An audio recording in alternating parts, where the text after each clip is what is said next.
Good evening and welcome back to Millett Hall. We welcome you into our men's coverage of the Miami men's basketball team here at home. Tonight it's the men's Miami RedHawks taking on the Maryland Eastern Shore Hawks. The Battle of the Birds between the RedHawks and the Hawks here at Millett Hall. A great night for basketball, November 12th, 2024. Perfect time in the calendar year so far. We've got football tomorrow. We've got basketball coming up the next few days, and hockey. Good time to be on RedHawk Radio. Once again, we appreciate you for tuning in and spending your Tuesday evening with us here in Oxford. My name is Andrew Relvas, here for the pregame coverage between Miami and Maryland Eastern Shore in the third game of the season for Miami. Now, this is a battle between these two teams that has never happened before. First matchup between either team, the RedHawks and the Hawks. This is a historical game. The RedHawks trying to start out the series strong against Maryland Eastern Shore, having not faced them before. For some context, versus MEAC teams, the conference that Maryland Eastern Shore is in, the RedHawks are 2-1 in the past 10 years. A little bit of a small sample size there, but the RedHawks have a winning record against MEAC teams in the past 10 years, and they will try and keep that up here in the 2024 season. The last MEAC matchup was versus the Coppin State Eagles, where Miami won in the Miami Classic. It was November 17th, 2023, so about a year ago today. So Miami Classic victory for the RedHawks, where Miami won 76-48, defeating Coppin State in that contest. In terms of comparisons in the KenPom, Miami's ranked number 201, which is fifth in the MAC. They have a negative 3.47 net rating, an offensive rating of 101.9, which is 225th in the country, and a defensive rating of 105.4, which is 177th. Meanwhile, for the Maryland Eastern Shore Hawks, they come in with a ranking of 362, which is third worst in the country. They are just ahead of a pair of teams at the bottom. Funny enough, it's another MEAC team in Coppin State, who the RedHawks played last year, won by nearly 30, and then right after that, Mississippi Valley State. So, according to KenPom, Maryland Eastern Shore is the third worst country in the conference. We'll see if it plays out that way tonight, but that's the ranking so far. They are ranked 7th in the MEAC, a negative 21.07 net rating, an offensive rating of 92.5, and a defensive rating of 113.6. How did we get here for Miami? Miami RedHawks come into tonight with a record of 1-1. They lost their last game against Wright State, an 81-68 defeat at the hands of the Wright State Raiders, visiting from Dayton on Saturday. For Miami, they only had two players in double figures, those being Cam Kraft and Antoine Woolfolk. They shot 42% from the floor, 27% from three, and 62% from the free throw line. They only made 6 3-pointers after hitting double-digit threes in their last contest against App State. So they will try and shoot a little bit better here tonight at the second home game for the RedHawks. They also shot 8 for 13 from the free throw line. So the RedHawks will try and shoot a little bit better than they did in their last game. The leading scorers, Cam Kraft with 23, 3 rebounds for him. Ian Elmer, another player to watch out for, 12 points, 5 rebounds, 3 assists, 3 steals, and 3 blocks, really filling all the possible stats. He's been a monster in his first year with the RedHawks, and he's looking to be like that in year 2. Antoine Woolfolk, the third highest scorer, 8 points for him, but 10 rebounds, 1 assist, and 1 steal. Nearly a double-double. Could have been 10 and 10, but fell just short. Defensively, Wright State shot 56% from the floor, 33% from 3, 7 for 21, and 12 for 18 from the free throw line. Big story on that game was Brandon Nolan, Jack Hubricks combined for 53. So really just that pair of Raiders caused problems for Miami defensively, and they're going to try and figure that out tonight against Maryland Eastern Shore. They also got out-rebounded 37 to 34, so it's another key point that the RedHawks want to clear up. Meanwhile, the Maryland Eastern Shore's Hawks come into tonight with a record of 1-2. Their last game, they defeated Penn State Schuylkill Nittany Lions, which is pretty much a Division III team in the PSUAC Conference. Not quite D3, but comparable to it on Saturday. They won by almost 20 points, a 19-point victory for the Hawks. 4 players were in double figures. They shot 59% from the floor, 26% from 3, and 68% from the free throw line. Made 5 3-pointers and shot 15 for 22 from the free throw line. The top scorers and contributors, Casey Shaw, who is the player you got to look out for if you're a Miami fan. He's scored over 20 points in his past 3 matchups. So this is a guy who's been firing on all cylinders offensively. I'm sure that's a point of emphasis. Head coach Travis Steele in his 3rd year has stressed to keep him quiet. 4 rebounds for him and 4 assists. Christopher Flippin, another player with 21 points, 7 rebounds and 3 assists.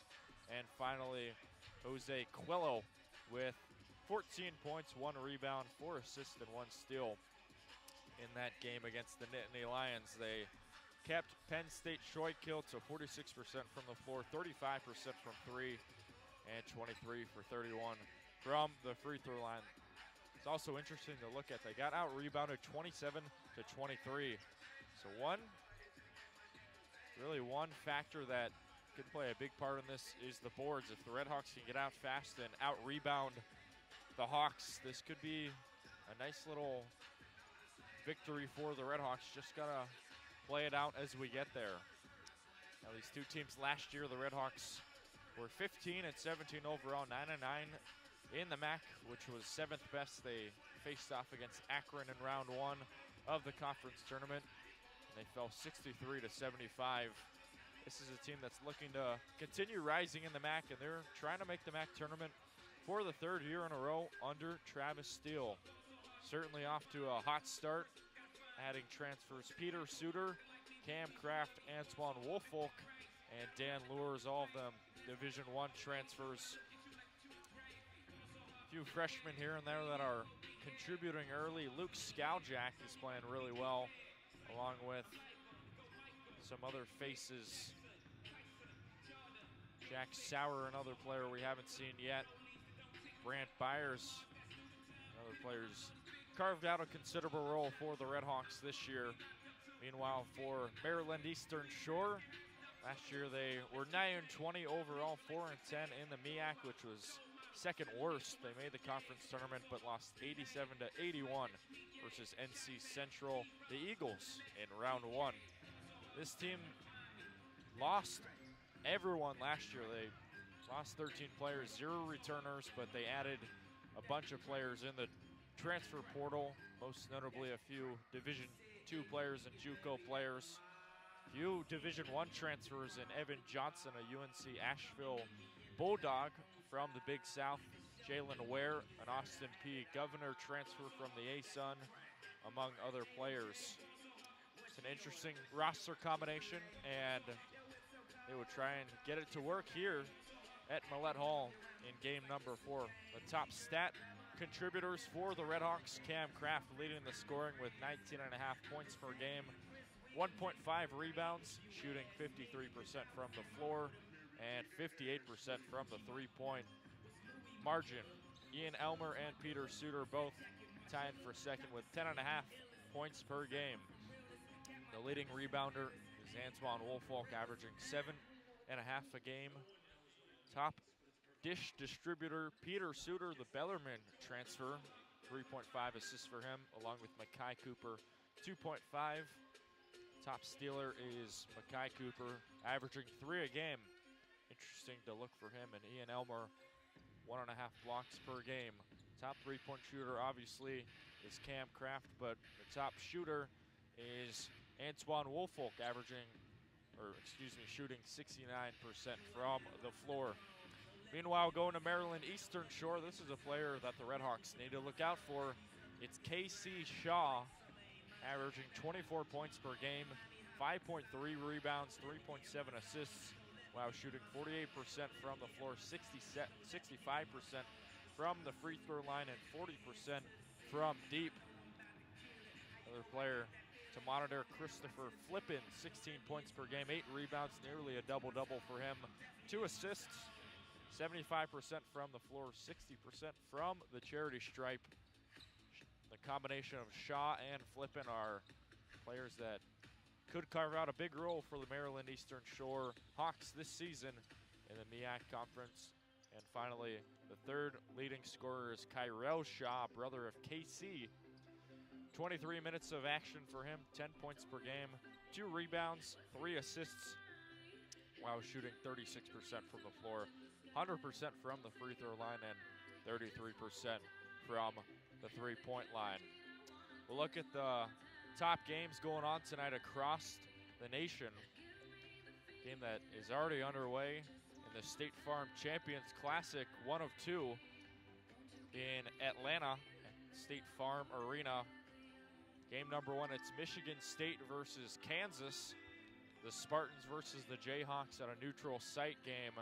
Kansas and Michigan State both 2-0. Kansas most recently defeated UNC at home in Lawrence, and they will try and improve to 3-0 against Tom Izzo's Michigan State Spartans. The score 4-8 right now, Kansas ahead. They are the number 1 ranked team in the nation. The next game, Sam Houston versus Baylor. Sam Houston Bearcats versus the Baylor Bears, a Lone Star State showdown in Waco, Texas, Foster Pavilion. It'll be an 8 o'clock start. Both teams are 1-1. Baylor most notably fell to Gonzaga to start off their season. They got blown out up in Spokane, so they will try and rebound against Sam Houston, a team also in the Lone Star State. Baylor also is number 12 in the nation. Our third game, South Alabama versus Ole Miss. The Ole Miss Rebels versus the South Alabama Jaguars. A game in Oxford, Mississippi. Ole Miss ranked in the top 25 at number 25. They are 2-0, 1-0 at home, and they will look to improve and continue rising in the SEC along with the nation. The final game, also in the State Farm Champions Classic, it's Duke versus Kentucky. That's probably the biggest game of the night. The Blue Devils versus the Wildcats. Mark Pope's first year in Lexington. He will try and bring a big W back for the Kentucky Wildcats. That game starts at 9 o'clock. Meanwhile, for Duke, they have the big freshman trio, Cooper Flagg, highlighting them all. It's going to be a big matchup. It's a top 20 matchup, number 6 versus number 19.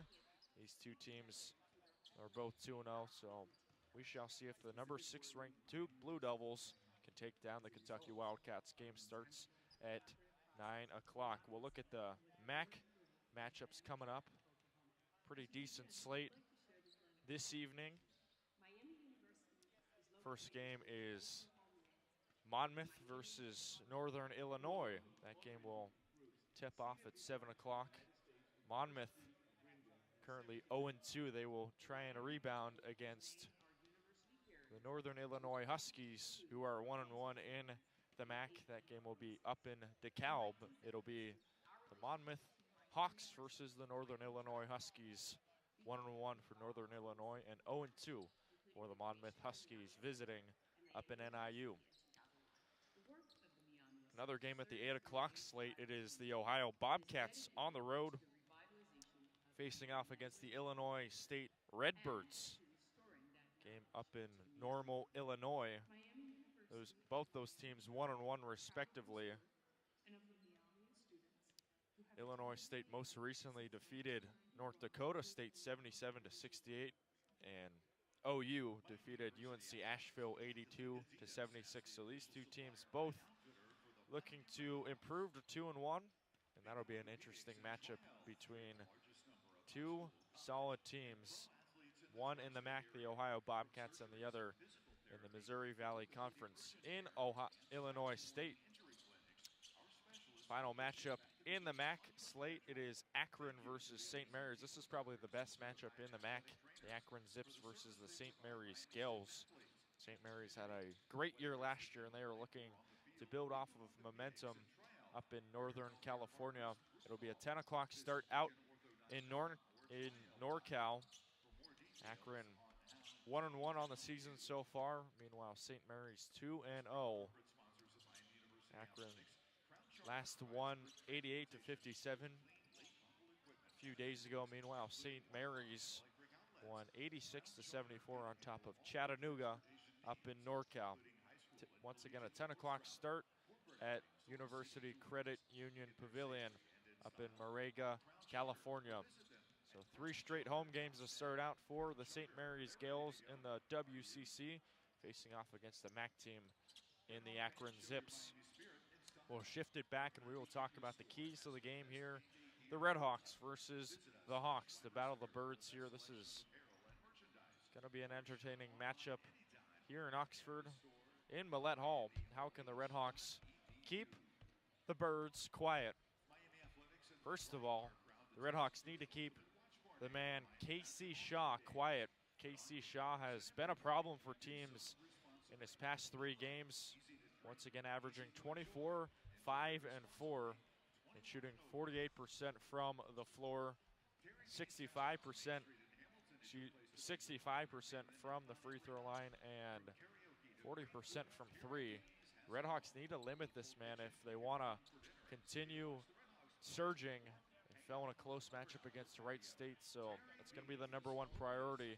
Got to keep KC Shaw quiet. 23 points in game #1 versus Vanderbilt, 24 in game 2, and 25 versus Penn State Shoykill.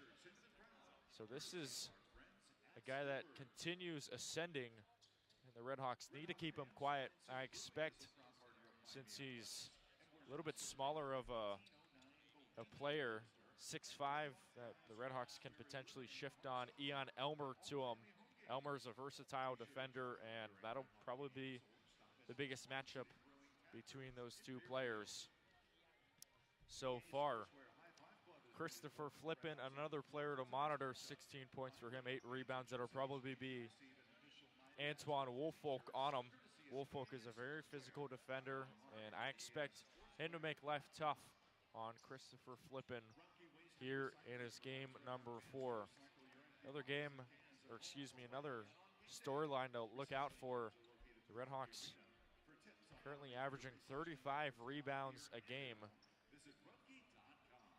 Maryland Eastern Shore right there at 35 as well, just about 36, but last game against Penn State Shoykill, a team that's practically a Division III team. Best comparison for that. They got out-rebounded. They got out-rebounded by 3, and the RedHawks have plenty of size. They've got a hungry team, a very young team that is looking to start out hot. Expect the RedHawks to be heavy on the boards and continue to be physical under the basket, trying to get as many free throws as they can. Overall, they're a very good free throw shooting team, shooting at 77%, and they're good at the 3-point margin, currently shooting 36% from deep. Those are the key storylines to the game for Miami if they want to take down the Maryland Eastern Shore Hawks. Visiting from the MEAC Conference out in Maryland. We'll switch it over to Luke and Addison in just a moment. Once again, we appreciate you for tuning in and spending your Tuesday evening with us here in Millett Hall as more and more Miami fans continue to file in here. Going to be potentially a good effort, a good showing from the RedHawks tonight. And after that, they will have a little bit of a break. They will face off at Michigan in Ann Arbor in 6 days. So they've got this game to worry about, and then they've got the Michigan Wolverines from the Big Ten in 6 days. Thank you so much for tuning in to our pregame coverage of Red Hawk Radio's presentation of Miami men's basketball. The RedHawks versus the Hawks. Miami versus Maryland Eastern Shore. Switch it over to Luke and Addison in a moment with our public address, national anthem, and the play of Maryland Eastern Shore and Miami. Thanks so much. My name is Andrew Relvas. Stick tuned for the halftime coverage in just a little bit. Thanks so much. We will be back in just a little bit for the game between the RedHawks and the Hawks here in Millett Hall. Thanks so much, and you're listening to Miami men's basketball on Red Hawk Radio.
Hiya from Millett Hall in Oxford, Ohio, celebrating Tribune University night here at Miami. The RedHawks at home for their second straight game here on this Tuesday evening from Oxford as they play host to the Hawks from Maryland Eastern Shore for the first time in the history of these two programs. With Addison Lenhart alongside Luke West Poley with you. Addison, really strong road win to begin the season for Miami a week from yesterday on Monday at App State. A lot of that momentum, though, came to a halt after the RedHawks blew a halftime lead here on Saturday against Wright State. Got into some foul trouble. They were ice cold from three in that game as well and let it slip away against their local rival. Yeah, overall, just a sloppy game from them against Wright State on Saturday. But this is a team that has a lot of potential coming into the MAC this season. They've been kind of in the middle of the pack so far in the Travis Steele era, and before that even in the Jack Owens era as well. And Travis Steele strongly believes that this is going to be the team that is going to take Miami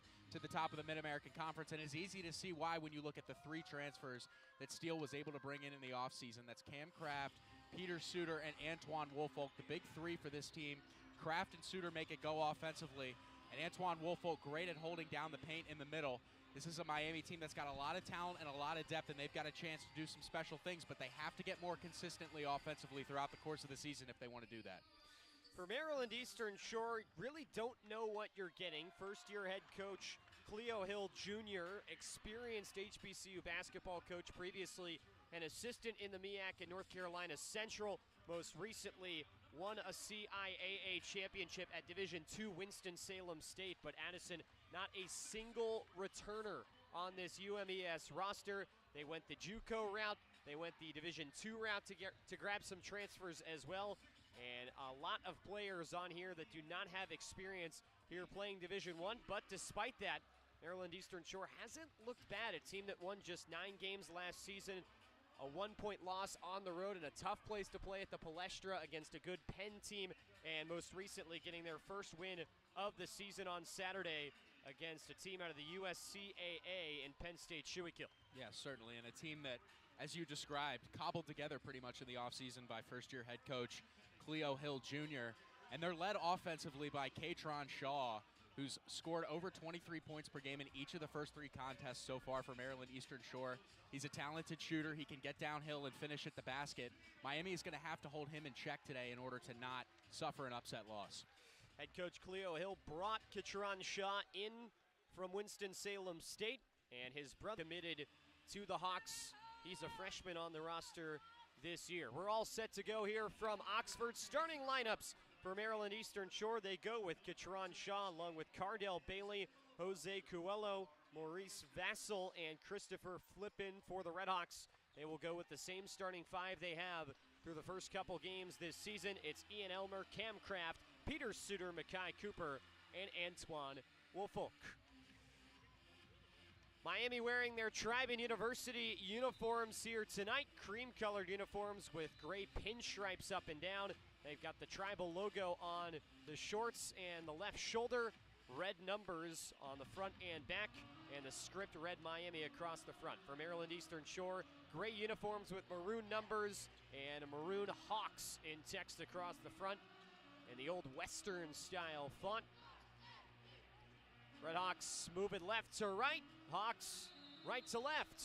Crosser radio to begin this game. Ball up in the air. Tip-off is deflected back by Miami's Antoine Woolfolk into the arms of Jose Coelho, and we are underway here from Millett Hall. Again, so glad you're with us with Addison Lenhart alongside Luke West Poley on hand, Andrew Relvas with us as well. Miami and Maryland Eastern Shore. Hawks whip it to the far side, and it's Bailey holding overhead. Back around the arc to the near wing, it's Shaw. 24 points a game through the first 3 for Maryland Eastern Shore. 5 left to shoot. Shaw driving in on Kraft, rises from the left elbow, missed it way long over top the basket, and Antoine Woolfolk grabs the board for the RedHawks. Miami pushing, Elmer's left wing 3 is bottoms in transition. Ian Elmer, nearly 11 points a game, one of a couple RedHawks in double figures so far this year. Bangs a 3, 50 seconds in, it's 3-0 RedHawks. That's a welcome sight if you're a Miami RedHawk fan. Ian Elmer, just a freshman last year, had strong contributions to this team, and Coach Travis Steele expects him to make a big jump this year. MAC all-freshman team selection last year, the Cincinnati native in Ian Elmer. Katron Shaw pinning the ball against his left hip from the logo. Now swung around to the near side with 4 left to shoot. No penetration. Contested triple from Shaw. Does not catch rim. It's out of bounds for a shot clock violation. And donning the black jackets, the whole Miami bench up on their feet, clapping their hands after the RedHawks forced the shot clock violation. Makai Cooper running the point for the RedHawks. He takes it across the timeline on the right wing, handing off for Woolfolk, spinning. Thought about slipping it down baseline for a cutting Suter. Instead, he'll give it back up top. Now it's Woolfolk again, driving down the left lane, bullying, rising, scoring with the foul. Off the glass, Antoine Woolfolk will go to the line, looking to make it 3 the old-fashioned way with the and 1. We haven't seen dominant scoring numbers from Woolfolk so far in the first 2 games, but the potential and the touch is clearly there. He's an athletic and lengthy big underneath, and using his footwork and touch around the basket to get that one to go there. 18:28 to go first half, 5-0 RedHawks. Free throw off the heel, but slapped out by Miami's Peter Suter. Ian Elmer couldn't corral it, though, on the far side, and it's out of bounds to Eastern Shore, rather, as the RedHawks retreat back defensively. They're barking like dogs on the Miami bench right now, as Maryland Eastern Shore takes it across the timeline on the right wing. Katron Shaw continuing to run the point for the Hawks here on the road. Maryland Eastern Shore 0-15 away from home last year. Driving to the cup, a strong right-handed finish adds to the first points of the game for Maryland Eastern Shore from Shaw. Now Kraft with a floater from the left side just outside the paint. He knocks it through. And Kraft, when he gets to his spots, he is dangerous. He's elite on the perimeter shooting the 3, but his ability to get to the basket is very good as well. Ian Elmer forces his man to the ground and draws the tie-up.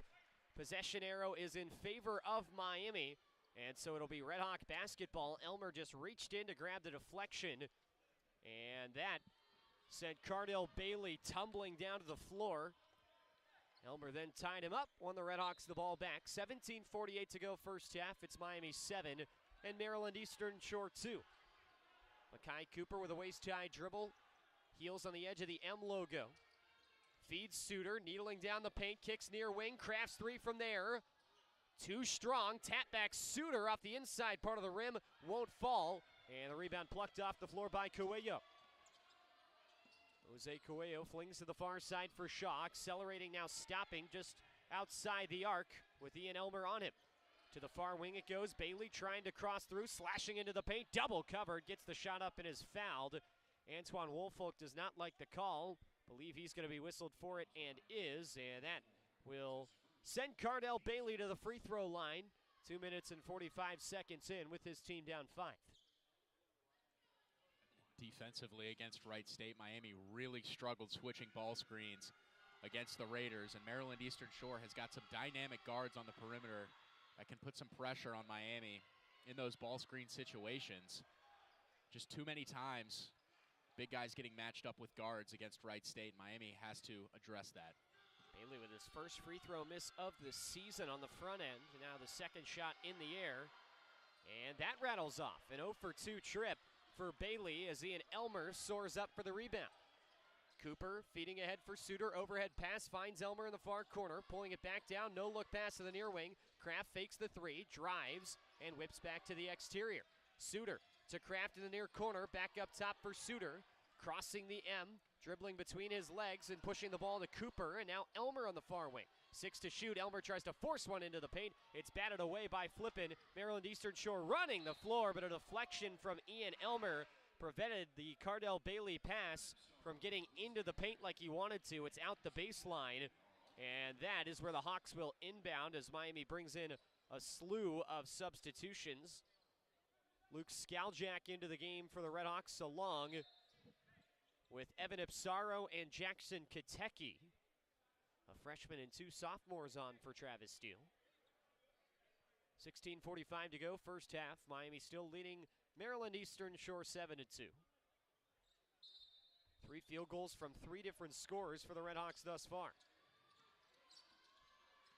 Up to the M, Shaw driving in down the left side, hangs and gets fouled by Suter on the edge of the paint from the left block.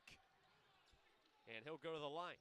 Sort of a late call there. Suter looked like he had slid his feet well enough and maintained vertical position, but the official on the near side of the court disagreed, and Katron Shaw has really put the pressure on Miami defensively early in this game. It is clear that he is going to try and get to the basket on nearly every possession, and he's got the athleticism to be able to finish. Another missed free throw from Shaw, 65% on the year. Deadly scoring threat, 23 or more points in all 3 games this year for Maryland Eastern Shore. His first Division I games as he knocks down free throw number 2. 7-3 our score, Miami in front early goings, 3.5 into this first half. In the far corner, Skaljak fakes the 3, whips back out. Elmer left of the key, knocks it down. Second triple for Ian Elmer. He's got a half dozen in the first 4 minutes. And Ian Elmer becomes virtually unguardable if he's consistently knocking down 3s from that range. He's an unbelievable talent inside. Super athletic sophomore wing at a Taft High School state champ from the Cincinnati area. Makes it 10-3 RedHawks. Contested triple from the far corner. Missed everything from Cuello. Kiteki fumbled with the rebound for a moment, but gathered it for the RedHawks. And now it's Peter Suter running the point, taking it down the left side. Top of the key, it's Skaljak holding up a 3 with his left hand for Miami. That's the play call for Travis Steele. Quick ball movement, no dribbles, gets it all the way down low, and the up and under from Kiteki falls through. Timeout called by Cleo Hill Jr. as the RedHawks have stretched it to 9. And a beautiful dump down pass there to Kiteki. And the young big just using his body to carve out space underneath and finish that. Brings us to a timeout on the floor with 15:41 to go in our opening half. It's RedHawks 12 and Hawks 3. Miami and Maryland Eastern Shore here from Millett Hall. Stay with us. You're listening to Miami Basketball on Red Hawk Radio.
Back here in Millett Hall, 15:41 to go first half. It's Miami 12 and Maryland Eastern Shore 3 with Addison Lenhart alongside Luquas Poley with you. And up and under from Jackson Kiteki has the RedHawks in front by 9 with the most recent made field goal. Now Miami back to the defensive end, 4.5 in. RedHawks have been excellent on this end of the floor so far. Driving in, Bailey finishes through traffic, threading his right arm between 2 Miami defenders to put it in.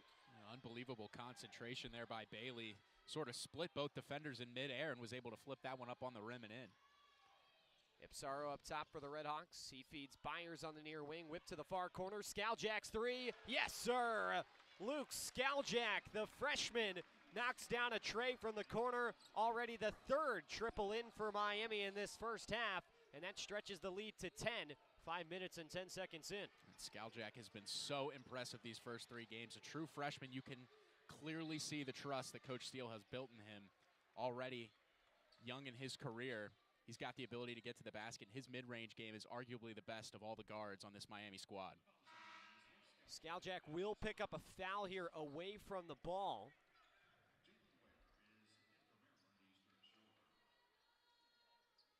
That will send Maryland Eastern Shore to the baseline to inbound. Hopping up and down, Bailey lofts it back out to center court where Shaw holds it at his waist. Signaling players inside with his left hand, jabbing, shuffling right, he's trapped.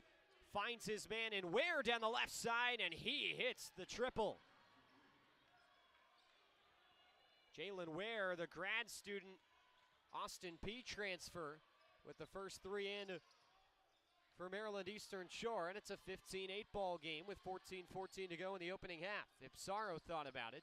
Now the RedHawks will whip it around to the far wing. Byers rises and clatters it in from the mid-range. Brant Byers was bracketed, but got through to the defenders with the mid-range jumper. And this Eastern Shore 2-3 zone has given Miami some trouble early, finding rhythm offensively, but a nice job by Byers to cut to the open space and hit that mid-range. Contested three for the near side is swished by Cardell Bailey. Back to a 6-point game now, 17-11. Skaljak transition triple. He knocks it down. How about the pace to this game so far? Both teams getting up and down the floor. A lot of three-pointers going up in the air. This is a Miami team that wants to play at this pace and get a lot of shots up. They have a lot of depth, and they feel like they can wear teams out. To the far side, Cuello jabs, fires the three. It rattles off, offensive board flipping, and the putback off the window and in. And Flippin, the second leading scorer for this Eastern Shore team, and it's baskets like that, using his big frame to carve out space underneath, gets the offensive rebound and putback. JUCO All-American averages 8 boards a game. Grabbed 2 points on the offensive glass there. 20-13 our score. Miami in front, 12:51 to go. Kraft with a straightaway triple, pops out of the well, and Cardell Bailey wipes the rebound off the glass. Racing to the far side, he'll stop his feet in front of the Miami bench and hand off to Cuello. Cuello with the between-the-legs dribble, heading back down the right side, working in on Ipsaro. He gets stuffed. Small guard on small guard there, not a whole ton of size. Ipsaro and Cuello both around 6 feet. And a two-hand block from Evan Ipsaro. And that'll knock it out of bounds. And by my count, that's the first block in the career of Evan Ipsaro. Not used to making an impact in that way defensively. Now on the outside, Shaw carving out space from the MAC logo and rolls it over the front rim and in. Shaw up to 5 points. Cooper with space all the way down to the baseline. Rounding the paint, slips through. Woolfolk off the glass with a right hand. It's short, but the rebound was run away with, and Woolfolk picks it up and will get fouled. Rebound was on the floor, and it looked like both Maryland Eastern Shore players kind of ran up the floor before either guy got the basketball, and that allowed Woolfolk to just scoop it up and try to attack the basket again, and he was fouled from behind. And that will give Miami a baseline inbound with 20 to shoot. 12:16 to go, first half, and the RedHawks lead it by 5. To the corner, it's Kraft. Baseline drive, bounce pass, Woolfolk through the traffic and off the window, kissed in for 2 more. It was a beautiful pass there by Cam Kraft, navigating to the open space, and Woolfolk seeing the open lane and making himself available for that finish, and then he's just so smooth around the basket. First career assist in a Miami uniform for Cam Kraft. More of a pure scorer, but facilitating a little bit. Meanwhile, ball thrown away by Shaw. Intercept from Suter. Pass through a narrow lane. Finds Makai Cooper, who's just kind of shuffling around in the paint. And the RedHawks will push it back outside. Suter out near half court. Bouncing left elbow for Woolfolk. Turns his body towards the basket. Jabs and hands off for Cooper. Around the screen. Stops Cooper. Threw it down. Looking for Woolfolk at the baseline. Too far in front of him. It's out of bounds. Back to Maryland Eastern Shore, and we've reached a timeout on the floor. With 11:30 to go, first half, it's Miami 22, Maryland Eastern Shore 15, as these teams are ripping up and down the floor with some serious speed. We'll return to Millett Hall after the break. You're listening to Miami Basketball on Red Hawk Radio. We try to stop this, yeah, we end up the same every time. Cause when our bodies meet, there's nothing left to fight about. We're holy when we touch anyhow. Give me a chance to make it right. Just let me touch you like the first time. We don't need answers to survive. Just let us keep on with the black guys. Give me a chance to make it right. Just let me touch you like the first time. We don't need answers to survive. Just let us keep on with the black guys. Somewhere in between our secrets, there's an imminent storm. It's unavoidable, yeah. But as long as I feel that you see me, I will pay no mind at all. So give me a chance to make it right. Just let me touch you like the first time. We don't need answers to survive. Just let us keep on with the black guys. Give me a chance to make it right. Just let me touch you like the first time. We don't need answers to survive. Just let us keep on with the black guys. We are sweet on our secrets.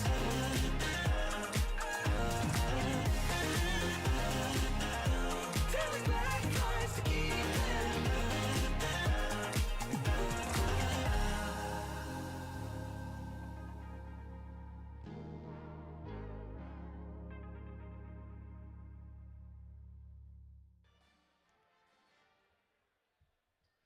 11:30 to go, opening half here from Millett Hall. It's Miami 22 and Maryland Eastern Shore 15 with Addison Lenhart alongside Lucas Poley with you.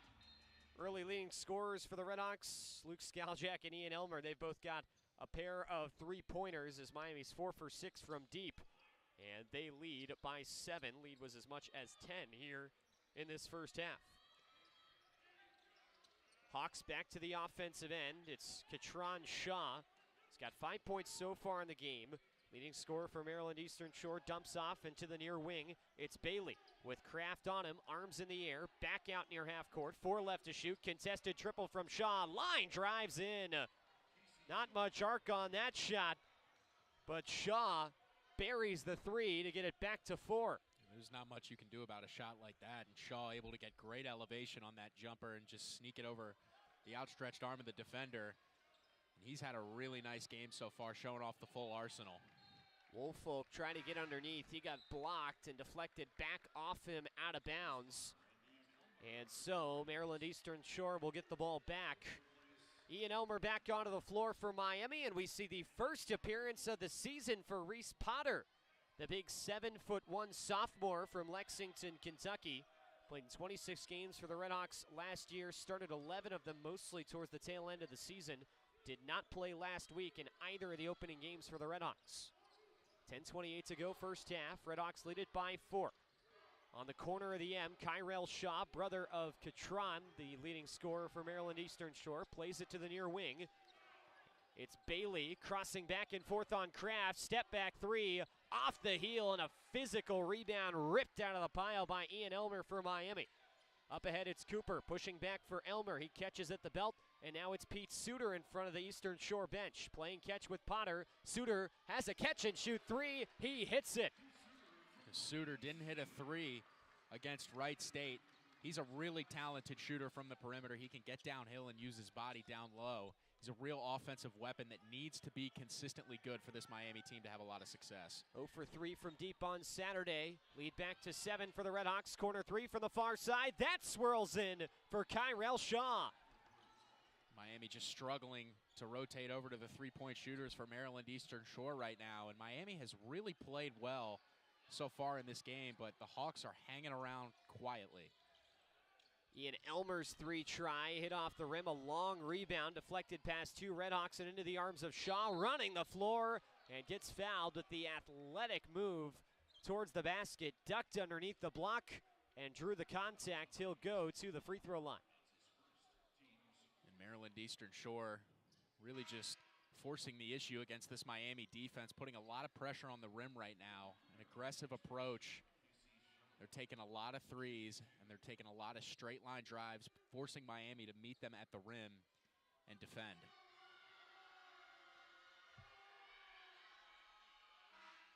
First free throw knocked down by Katron, a.k.a. Casey Shaw. 52 career games played at the Division II level with Winston-Salem State with his head coach, Cleo Hill. 25-21 our score with 9:16 to go in the first half, and the second free throw clatters off the rim and in. 2-point game, smallest the lead has been since the opening minutes. Now with 9:05 and rolling to go first half. Straight away, Makai Cooper finds a wide open Ian Elmer under the basket, and he'll easily lay it off the glass and in. Breakdown defensively there from the Hawks, and Ian Elmer, a beautiful cut. Makai Cooper really excels getting his guys involved. Way to keep his head up there and find the open cutter. Ralph Martino Jr., overtime elite alum, feeds to the near side. Ware behind his head with the half spin move, threw it off the glass and in. 27-25 our score, 8.5 to go, opening half. 7'1" Reese Potter from the right elbow. Lays off for Suter, sets a screen. Suter almost pulled the trigger, but kept the ball in his hands. Playing catch with Makai Cooper, now to the near wing. It's Cam Kraft with 10 to shoot, dumping off. Reese Potter goes up top. He got blocked and picked off the deck by Jalen Ware for Eastern Shore. Chance to tie it or potentially take their first lead on the offensive end with 8:02 to go in this first half. It's KC Shaw. He is tarped by Cam Kraft. Shaw accelerates, hop step to the lane, kicks near wing, wide open three. Martino off the front rim, and the rebound falls down to Flippin. He gets fouled by Makai Cooper of Miami, and Maryland Eastern Shore will have another chance on that possession. It will extend with another 20 seconds on the shot clock when we come back. Hawks are clawing their way back with 7:50 to go in this first half. It's Miami 27 and Maryland Eastern Shore 25 here from Millett Hall. You're listening to Miami Basketball on RedHawk Radio. Stay with us.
7:50 to go, opening half. It's Miami 27, Maryland Eastern Shore 25. Alongside Addison Lenhart, I'm Luke West Poley. Thanks for joining us on this Tuesday night.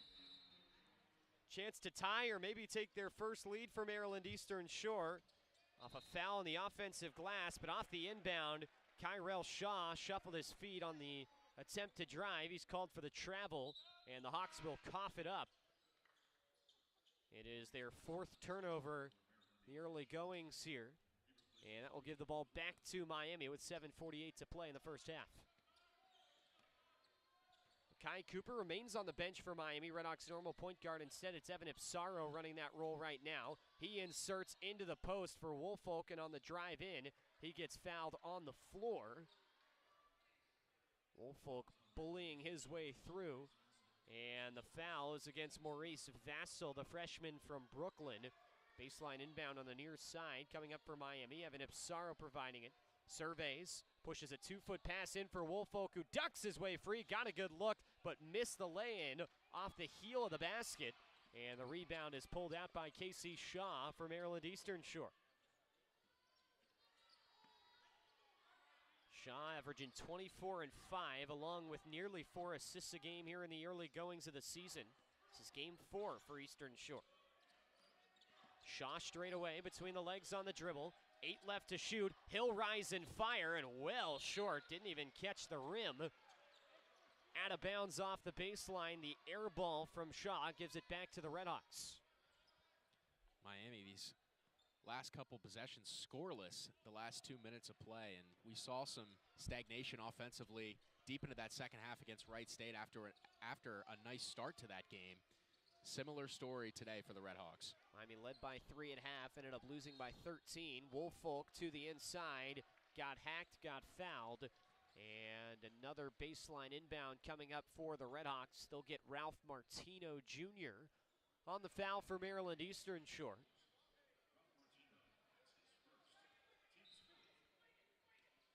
Ipsaro slaps the ball.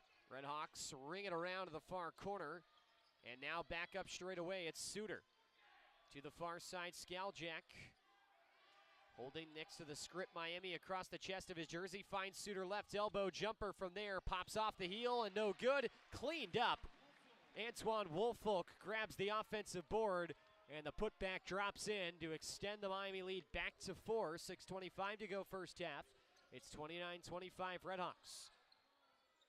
Kyrell Shaw has it for Eastern Shore. Flip to the near wing for Jalen Ware. Lofting into the post over the head of Skaljack. Casey Shaw hits the mid-range J for the right elbow.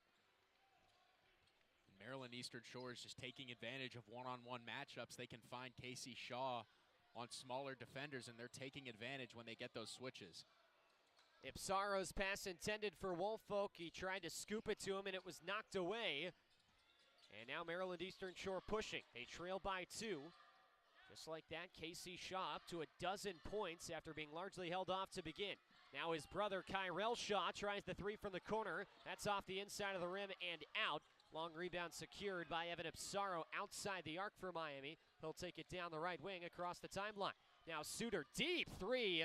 Rattles off for the left side. Woolfolk with the rebound. Putback falls off, but the tap back second try from Elmer drops through.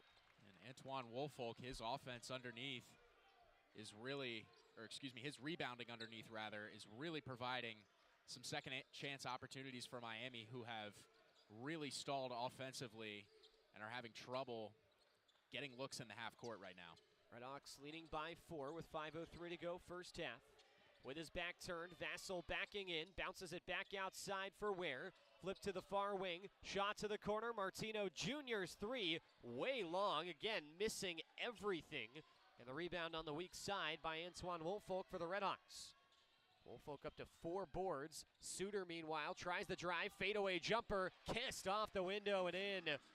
Suter is so good at using his body when he drives in to bump defenders out of place and finish over top of them, and he did exactly that there. Shaw runs the floor, gets the contact and foul, and scores for the and one. And he will go to the free throw line as Woolfolk picks up his second foul. And a chance to get it back to a one-possession game now for Maryland Eastern Shore. with KC Shaw at the free throw line. KC Shaw's energy in this game has really helped this Eastern Shore offense get going, employing a drive and kick strategy. Shaw has facilitated, he's gotten to the basket, he's kicked out to open shooters, and he scored the ball well himself. Rolls in the free throw to make it a 3-point game, 33-30 with 4:24 to go first half.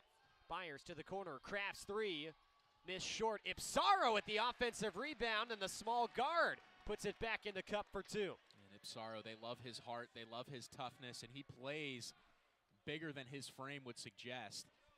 And seeing the rebound coming off the rim there, attacking weak side to get that putback. Travis Steele's called Evan Ipsaro a bulldog. The sophomore from Crestview Hills, Kentucky, has his first bucket of the night. Ware's three, drops in from the right side. Jalen Ware with the triple to cut it back down to two. Now Kraft with a left wing three. That goes. We have seen this a couple times tonight where these teams just run back and forth banging threes. And it's 38-33 right now. The RedHawks in front with 3:30 to play first half. That's the second instance where Maryland Eastern Shore has been too slow getting back after a made shot.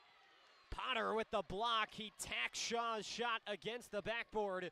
And the RedHawks move back to the offensive end. Ipsaro tries the drive. He gets fouled on the way in. And that will send us to a timeout. Maryland Eastern Shore has fought back, but Miami stayed in the lead throughout. The RedHawks have not trailed, and they lead by 5 with 3:17 to go in the first half. We'll return to Millett Hall after the break. You're listening to Miami Basketball on RedHawk Radio.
.317 to go first half. It's Miami 38, Maryland Eastern Shore 33 coming up at the half. Andrew Relvas says your RedHawk Radio halftime report. Stats and analysis for the first half. Look around the local and national scoreboards of college basketball and a preview of the second half coming up at the break. Right now, LaQuest Poley, Addison, Lenhart with you as Miami leads it by 5. And on the offensive end with 20 seconds left on the shot clock, it's Cam Kraft from the near wing for the RedHawks. Now to the far side, directing traffic. Makai Cooper dumps off to the corner. And now has it back straight away and finds Byers. His near wing three hits off the heel, high in the air on the rebound. It's deflected to Jalen Ware for Maryland Eastern Shore.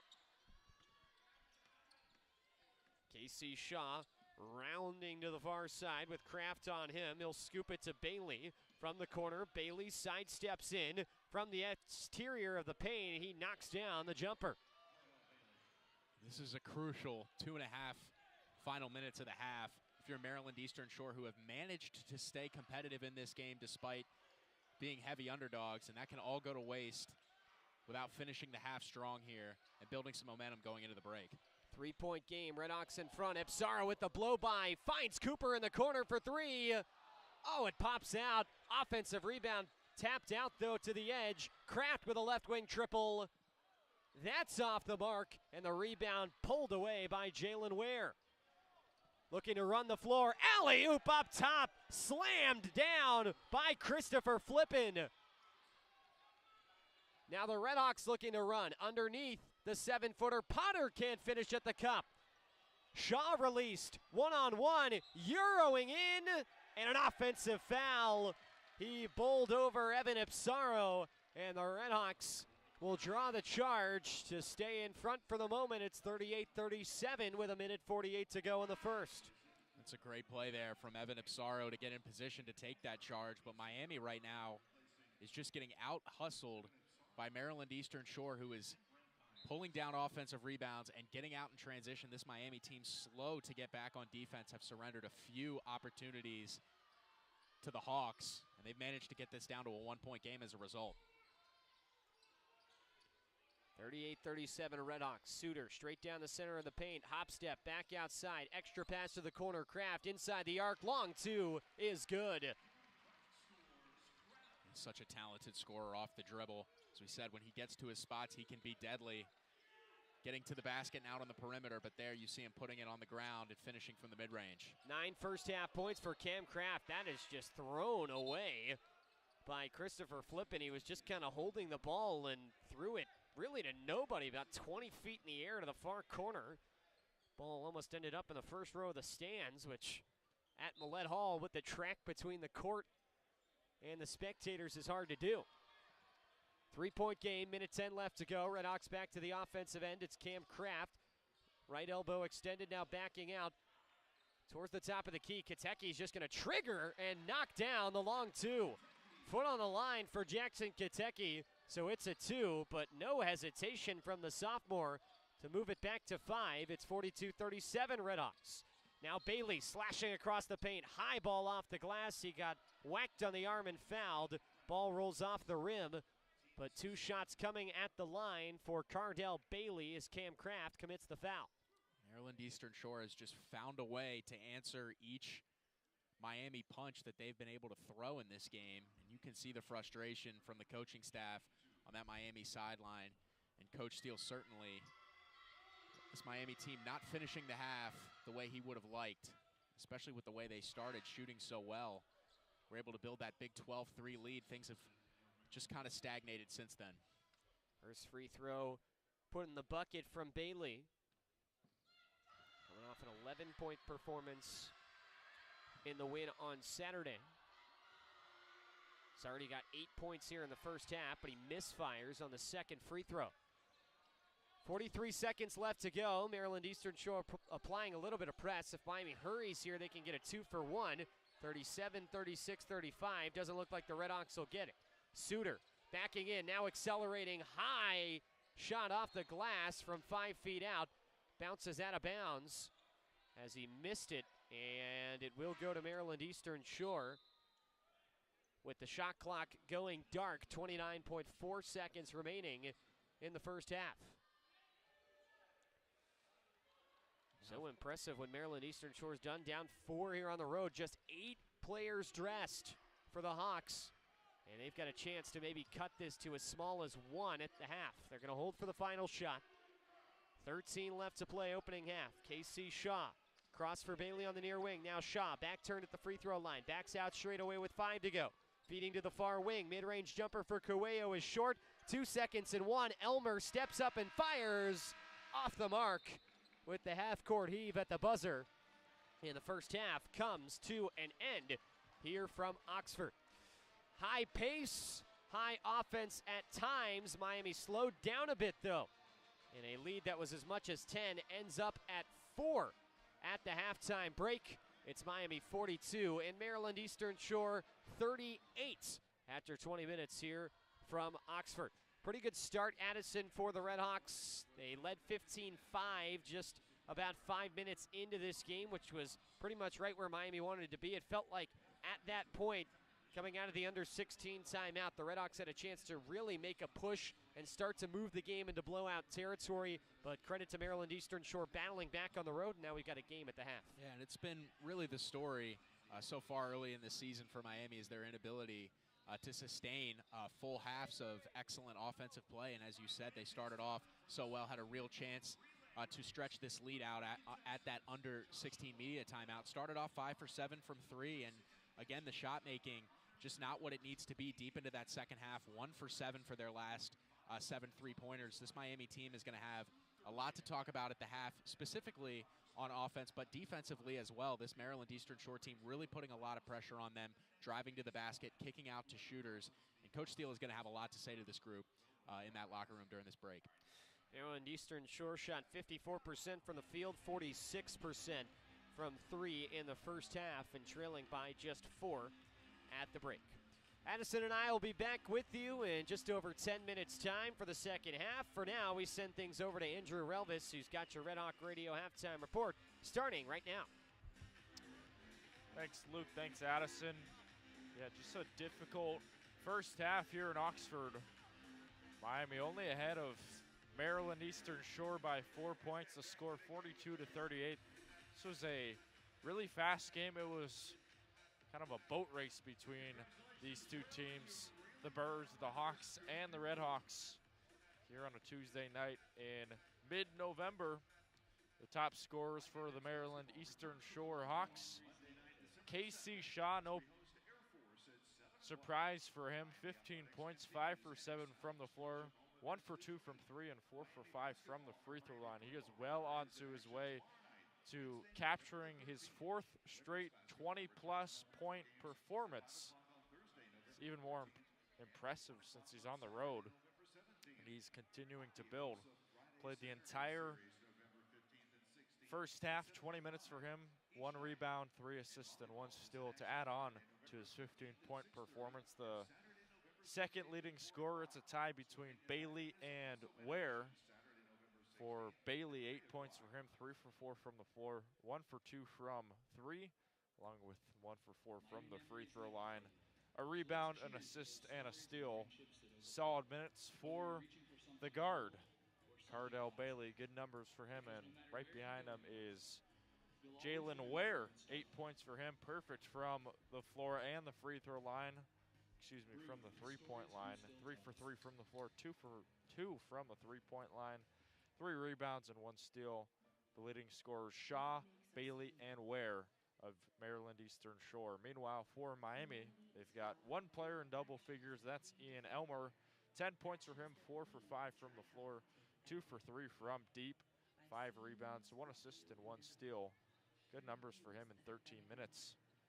Second leading scorer is Cam Kraft. 7 points for him. Made a triple, 1 for 5. A little bit inefficient for him, but when he gets going in a hurry. Miami fans are fortunate that he is wearing a red and white uniform, a pair of assists as well for Cam Kraft. And the third leading scorer, it's Antoine Woolfolk with 6 points, tied also with Luke Skowjak, who got both of his points from deep, a pair of triples along with a couple of assists for Woolfolk as well. 6 points, 4 rebounds, and 1 steal to go in 9 minutes for the RedHawks. The shooting percentages for both sides.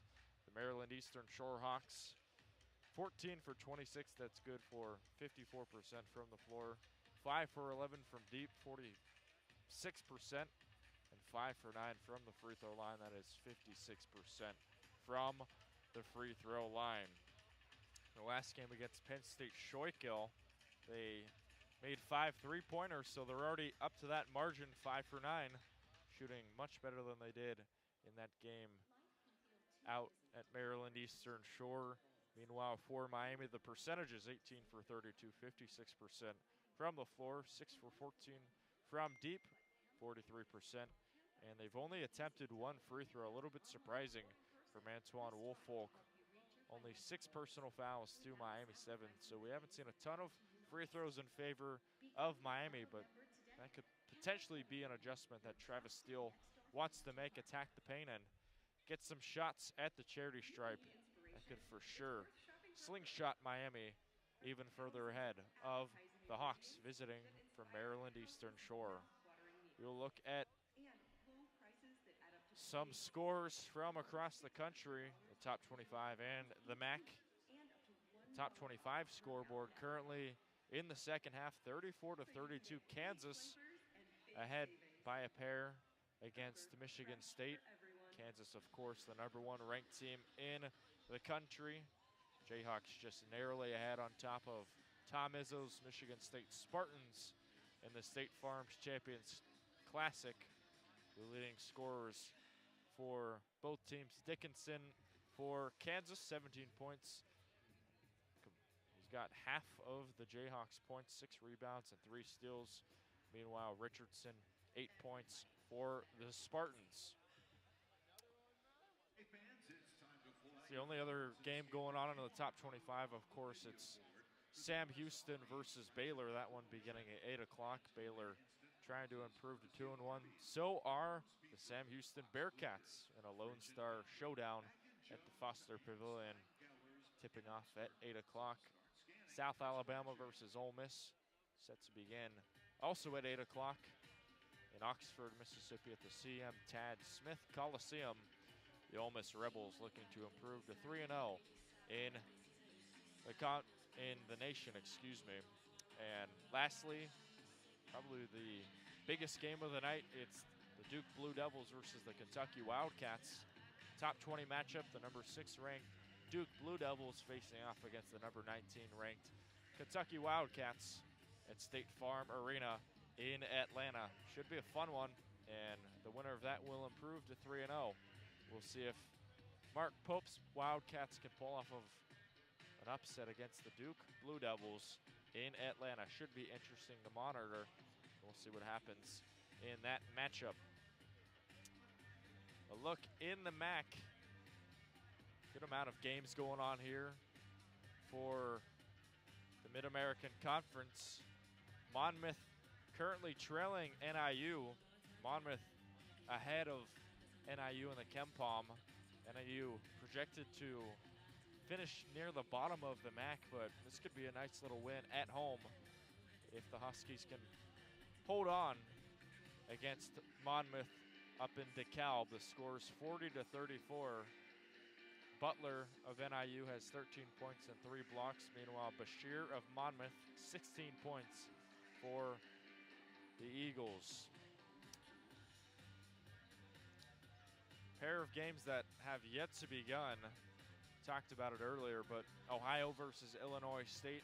That'll begin at 8 o'clock. Both teams 1-1.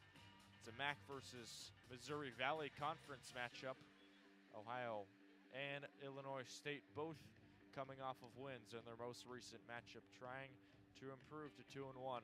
The winner will be. And finally, the last game, probably the best matchup of the night, Akron versus St. Mary's up in Northern California. St. Mary's of the WCC facing off against the Akron Zips of the MAC.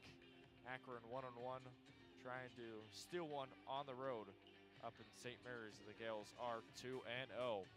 That's the scoreboard segment. Good amount of games going on.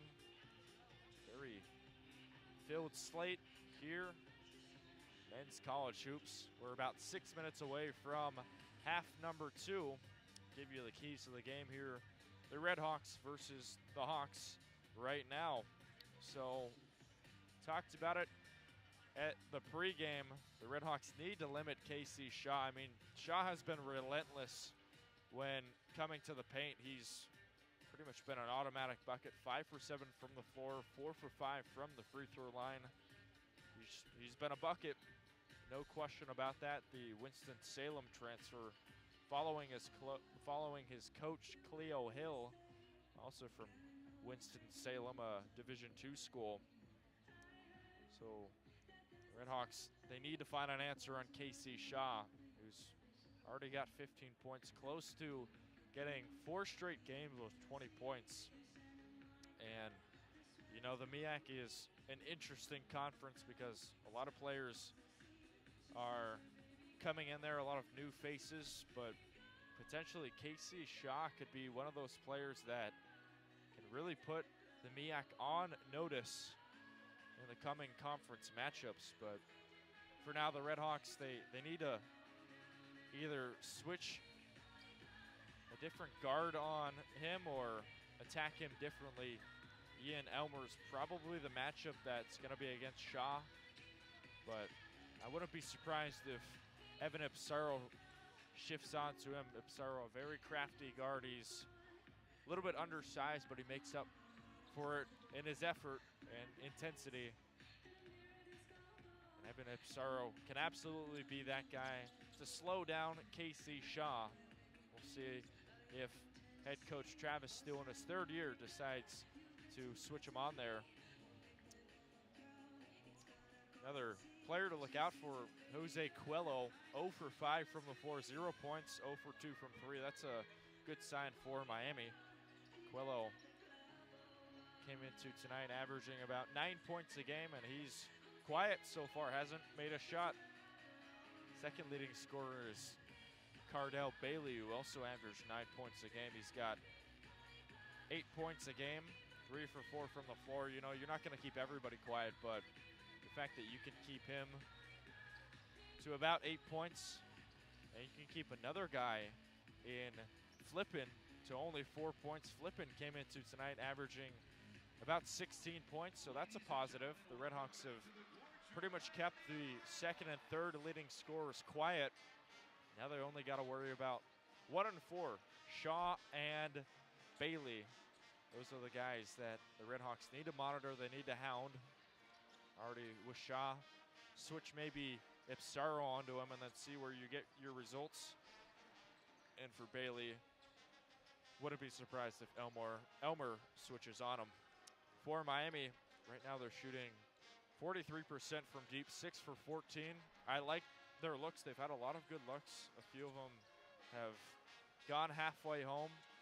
So with Miami here, continue shooting it deep. They're a hungry team. They're looking to push the pace. We saw a really fast game, kind of a boat race between Maryland Eastern Shore and Miami in the first half. Potentially we could be seeing that trend continue. But, you know, if Miami takes it slow, I'm sure they will have a lot of good looks, especially from deep. Pop a few corner threes from Cam Kraft, or you could feed it down low to Antoine Woolfolk and work from there. It'll be an interesting 20 minutes after our halftime break, set to conclude in about 2 minutes. And we shall see if the RedHawks can come out hungry against the Maryland Eastern Shore Hawks, visiting from the MEAC Conference. 2 minutes away from the start of the second half. We'll hand it over to Luke and Addison for that. With that being said, thank you so much for tuning in to our halftime segment. I'll be here for the postgame to see if Miami can improve to 2-1 and take down the Maryland Eastern Shore Hawks. Hand it over to Luke and Addison in a moment. With that, we will take a break. You're listening to Miami men's basketball on Red Hawk Radio.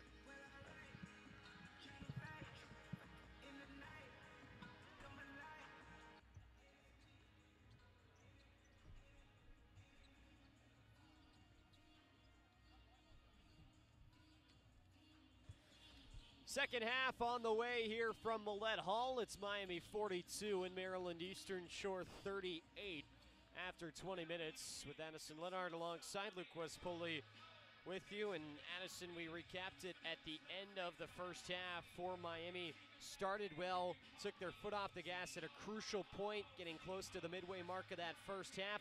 And Maryland Eastern Shore did well on the road to claw back, get within a couple of possessions, and from there it was pretty much a trade-off for the final 10 minutes of that half, with which, if you're the Hawks, you'll absolutely take on the road, going to the locker room down 4. But if you're Miami, you would be remiss if you didn't see some of those missed opportunities to really pull away and have a sizable gap after 20 minutes. Yeah, certainly. It was essentially a tale of before the under-16 media timeout and after the under-16 media timeout. Miami started off shooting the ball very well offensively, creating turnovers, making this Maryland Eastern Shore team extremely uncomfortable in the half court.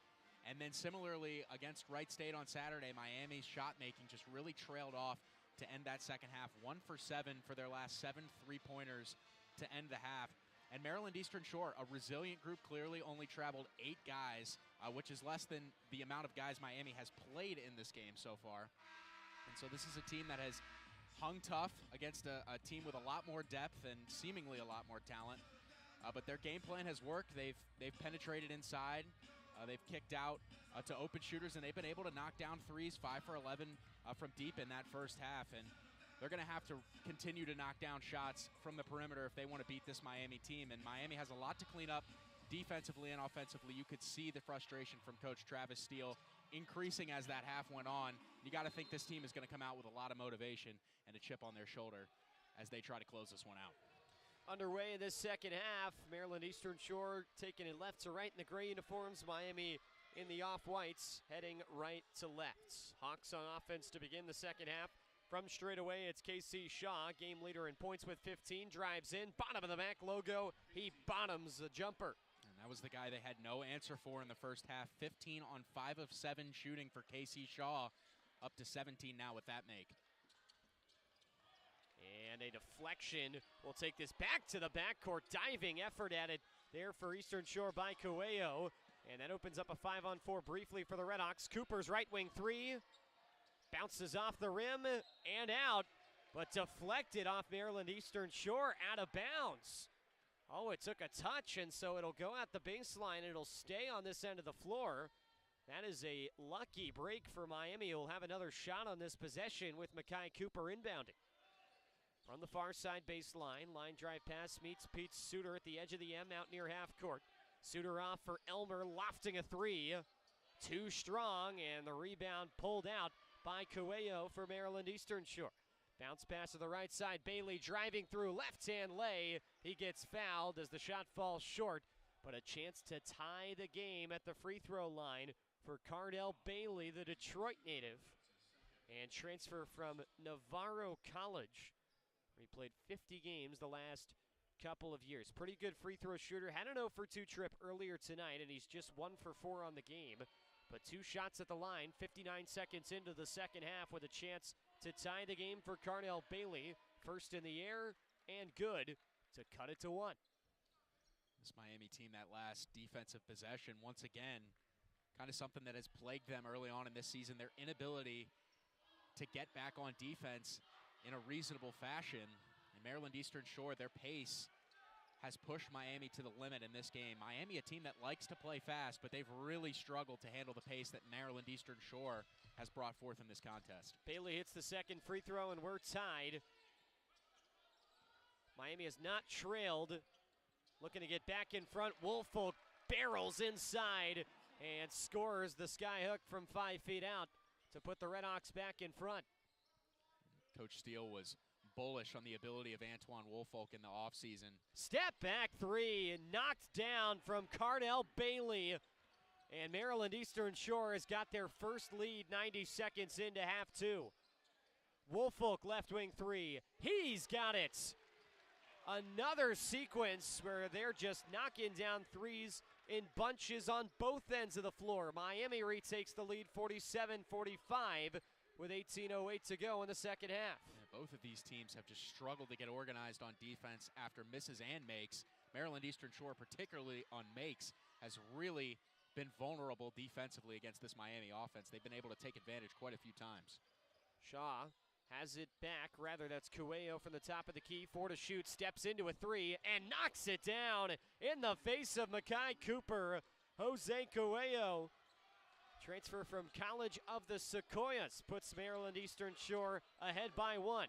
Elmer stepping into the paint. Tough right-handed shot is too long, but he's fouled. Ian Elmer, always willing to force the issue, that big physical 6'8" frame that we've talked about all offseason long with him. And Coach Steele very optimistic about the jump that Elmer was going to make, and we've seen him take a jump offensively, knocking down perimeter shots early in this season. That ability to get to the rim is always something he's going to have in that bag. Elmer doesn't get a lucky bounce on the first free throw. If you're Miami defensively, that last three by Coelho just sagging off, not putting a ton of pressure on the ball early on in this second half. We'll see if that's an adjustment that Coach Steele makes. Tries to apply a little more pressure to these ball handlers of Maryland Eastern Shore. Elmer swishes the second free throw to retie the game at 48. 17:28 to go, first half. Miami applying some pressure. Elmer gets the deflection, but Bailey still crosses the timeline with possession on the left wing. Up ahead, Bailey finds Flippin. Back out for Bailey. His three from the left side. Off the rim and no good. Rebound cleared out by Cam Kraft of the RedHawks. Suter, crossover, inside, pushing out. Cooper's three. Off the back of the rim, but the rebound right to Woolfolk. Bouncing inside. A blocking foul called as he tried to get that shot away. And the guilty party will be Casey Shaw. It appears for Maryland Eastern Shore. Question is, they're going to say it was on the floor or on the shot. They're actually going to get Bailey, and they'll say foul on the floor as Woolfolk came back down with that basketball before firing away. So an inbound from the far side baseline, and Makai Cooper lifts it out to midcourt. Peter Suter has it from there. The Bellarmine transfer, no looks to the far corner for Cam Kraft. Right elbow, Elmer, touch pass for Antoine Woolfolk, and his cross-court feed was tipped away from the intended target in Makai Cooper. Lane was cut off there by Cardell Bailey, and it will stay with Miami with 12 left on the shot clock. 16:55 left in regulation. RedHawks go back to midcourt. Cooper catching with Suter. Left wing three. Pops through. Pete Suter splashing the three. His second make from deep tonight. And the RedHawks have the lead by 3 with 16:40 to go. And Miami going with looks like a matchup 3-2 zone here. Trying to deny the driving lanes for this Maryland Eastern Shore offense. Swatted away by Ian Elmer. He spiked that ball off the ground on the shot attempt by Shaw. Now he runs through the chest of Jose Cuello and draws the blocking foul. That is the talent at both ends of the floor on display for Ian Elmer. The high flyer who's already got 3 blocks on the year, all of them coming on Saturday. Just picked up another and draws the foul. Eastern Shore up to 3 now in the half with under 4 minutes gone by. And the RedHawks will inbound from the far baseline with 16:22 to play, leading by 3. And it's not just the block defensively for Elmer there on that play. It's the ability to get back on defense quickly and make himself a part of the action on offense. And a good cut there. A good job drawing the foul there from the sophomore big. Inbound to the far corner for Woolfolk, drive and kick. He traveled. Looked like he was a little off balance when he got rid of that ball, looking for Elmer on the right wing, who was open to potentially cut loose a 3. But Woolfolk shuffled his feet and traveled. That'll give it back to Maryland Eastern Shore. Miami's 7th turnover. Losing the battle there by 1. Little bit of pressure applied, and across the timeline with 2 seconds to spare, Cuello to the edge of the paint will push it back out. Casey Shaw dribbling with his left hand, directing traffic with his right. Standing on the M with 10 left to shoot. Cuts it across the screen set straight away. Now he's double teamed, whipping it into the paint. Through contact, possession pulled away by Flippin, but he can't score with the line drive shot. Rebound pulled down by Cam Kraft for Miami. And Kraft, the Xavier transfer, has it on the far side. Now off for Makai Cooper. Antoine Woolfolk, right elbow for the RedHawks. Tucks it to the corner for Suter. Baseline drive. Suter, no look pass across, batted away by Shaw and picked up by Bailey. Eastern Shore will look to run. Shaw, Euros, hangs and gets fouled. And those live ball turnovers for Miami are only going to allow Maryland Eastern Shore to continue to get out in transition and put pressure on this Miami defense as Shaw was able to jump into that passing lane and push the pace. We've reached a timeout on the floor with 15:27 to go in regulation. It's Miami 51 and Maryland Eastern Shore 48. Back to Millett Hall in a moment. You're listening to Miami Basketball on Red Hawk Radio.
here at Millett Hall as the RedHawks and the Hawks do battle here from Oxford. We have a scoring change to report. A three-pointer from Antoine Woolfolk at the 18-10 mark of the second half was reviewed. It was reversed from a 3 to a 2. So our score now is Miami 50 and Maryland Eastern Shore 48, as opposed to the 51-48 we left you at the break with 15:27 to go in the second half. Again, it's the RedHawks by 2, and now a chance to tie it at the line for KC Shaw, but he misses the first free throw well short, backspinning it off the front rim. And the leading scorer for Maryland Eastern Shore continuing with some woes at the free throw line, just 4 for 7 on the game, is Pure on the second one to move up to 18 points, leading all scorers in the game, hoping for his 4th straight 20-point game in his first year D1. RedHawks get it across the timeline on the left wing. Quick ball movement, playing catch between Skaljak and Evan Ipsaro, who's got it right now at center court. Ipsaro dribbling with the left hand, moves his eyes to the basket, now pushes for Ian Elmer on the near side. 10 left to shoot. It's Ipsaro driving down the center of the paint.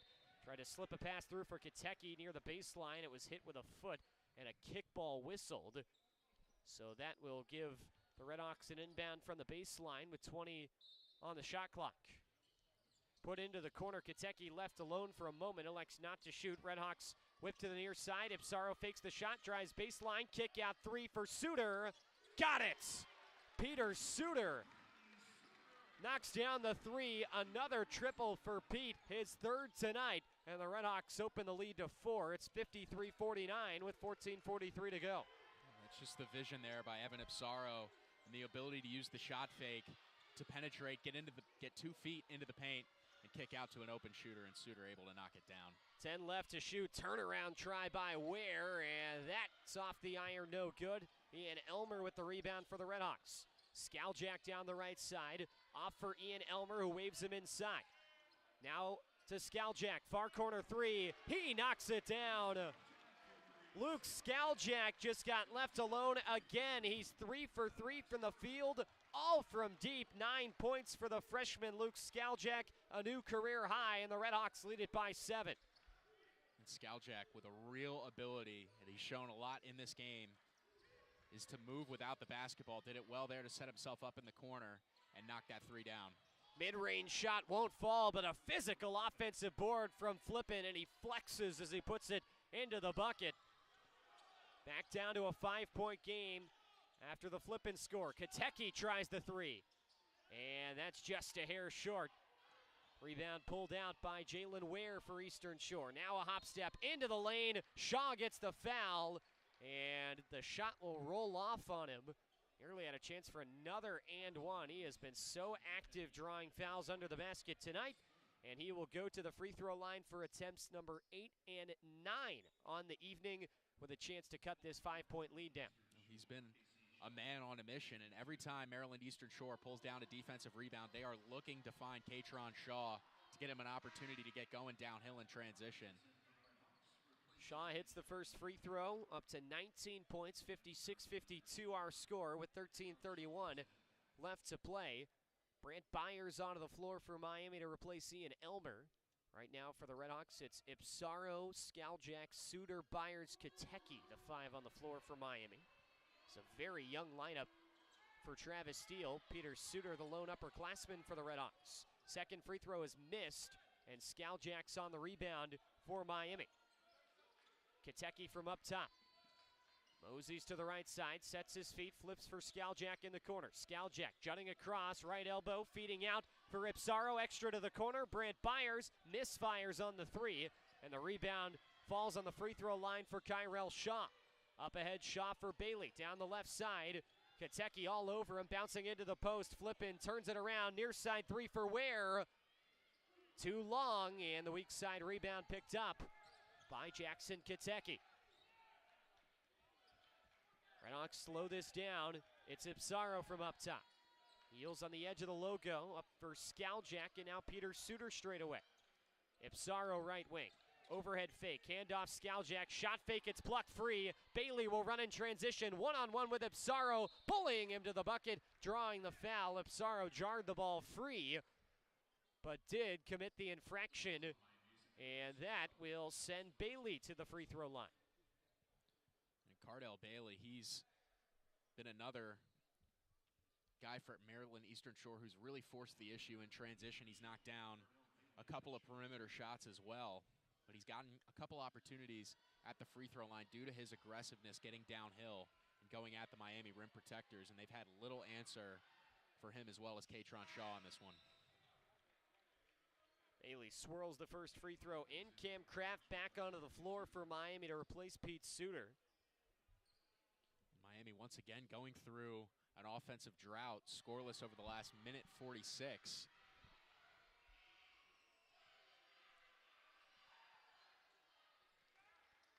Bailey makes the second free throw to trim the lead down to 2 with 12:30 left to play. 56-54, the Miami advantage.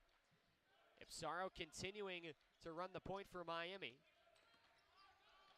Has it on the near wing, off for Skaljak in the corner. Now Ipsaro, left elbow extended to the free throw line. Overhead pass down low for Byers, and he touched it off for Katecki, who had it blocked away when he went up high.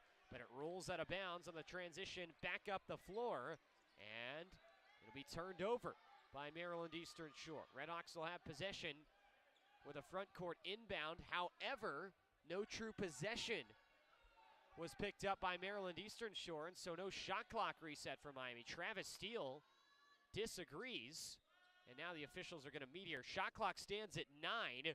Miami coaching staff thinks there should be possession, which would reset the shot clock, but the officials are going to say no, there was no possession to warrant a reset. So 9 left to shoot for the RedHawks. Inbound comes to Ipsaro, contacted hard and fouled by Jalen Ware, and now that will provide the reset of the shot clock for Miami. It'll go back up to 20 as Jalen Ware commits the foul, the 4th as a team in his first of the second half. Cleo Hill's group tonight has been really impressive, mixing up the defensive looks. They've shuffled through man-to-man, 3-2 zone, matchup zone, 2-3 zone, a lot of different looks from the Hawks tonight, and it's given Miami some issues. Byers a turnaround shot from under the free throw line, scrapes the front of the rim, no good. Shaw up ahead, all the way in, reverses, fades away, and it pops out on him from 10 feet. Rebound deflected, Evan Ipsaro from Miami. Ipsaro blows by one, all the way to the basket. The left-hand lay for Evan Ipsaro. It is very hard to speed up Evan Ipsaro, and when he gets going downhill in transition, he has a great ability to navigate through defenders, and he used his pace, change of pace rather, very well there to get that basket to go. 58-54, Bailey takes a contested tray and sticks it. Maryland Eastern Shore continues to rise up confidently, taking perimeter shots, answering back each punch that Miami throws in this one. Kraft hits one straight away, just under the three-point arc. A response from the RedHawks makes it a three-point game once again, 60-57 with 11 minutes left to go. Quiet game so far from Cam Kraft. We've seen him really excel in the first 2 contests, only 9 points on 1 of 5 shooting from deep in this one. Shaw triple teamed, lays it off for the two-hand stuff by Christopher Flippin. There's just lots of space within this Miami defense for this Maryland Eastern Shore offense to operate within. Just defensive breakdown after defensive breakdown by the RedHawks, leading to opportunities at the basket for the Hawks, excuse me. Skaljak around his screen, trying to give to Ipsaro. It's deflected away. The steal by Kyrell Shaw to the baseline, dumping it off. Casey Shaw spins through the traffic and puts it in the bucket to take the lead. Timeout Miami as Travis Steele calls his first. It's a 30-second timeout that will become a full timeout, taking us to a break on the floor here with 10:19 to go in the game.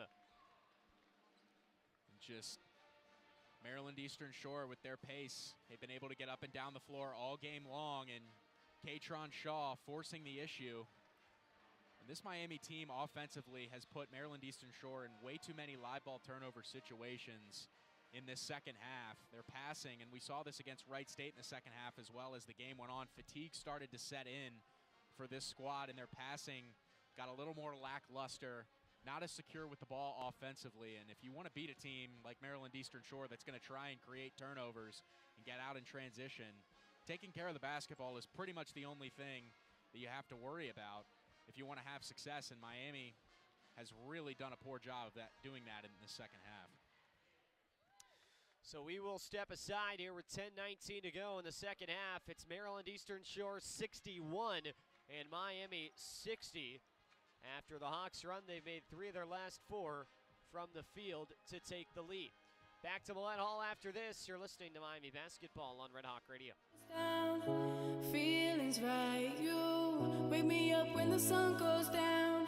Sleepless nights, you wake me up when the sun goes down. I can't help it, baby, not myself when the sun goes down. I can't, baby, I down. I can't, baby, I down. I can't, baby, I can't, baby,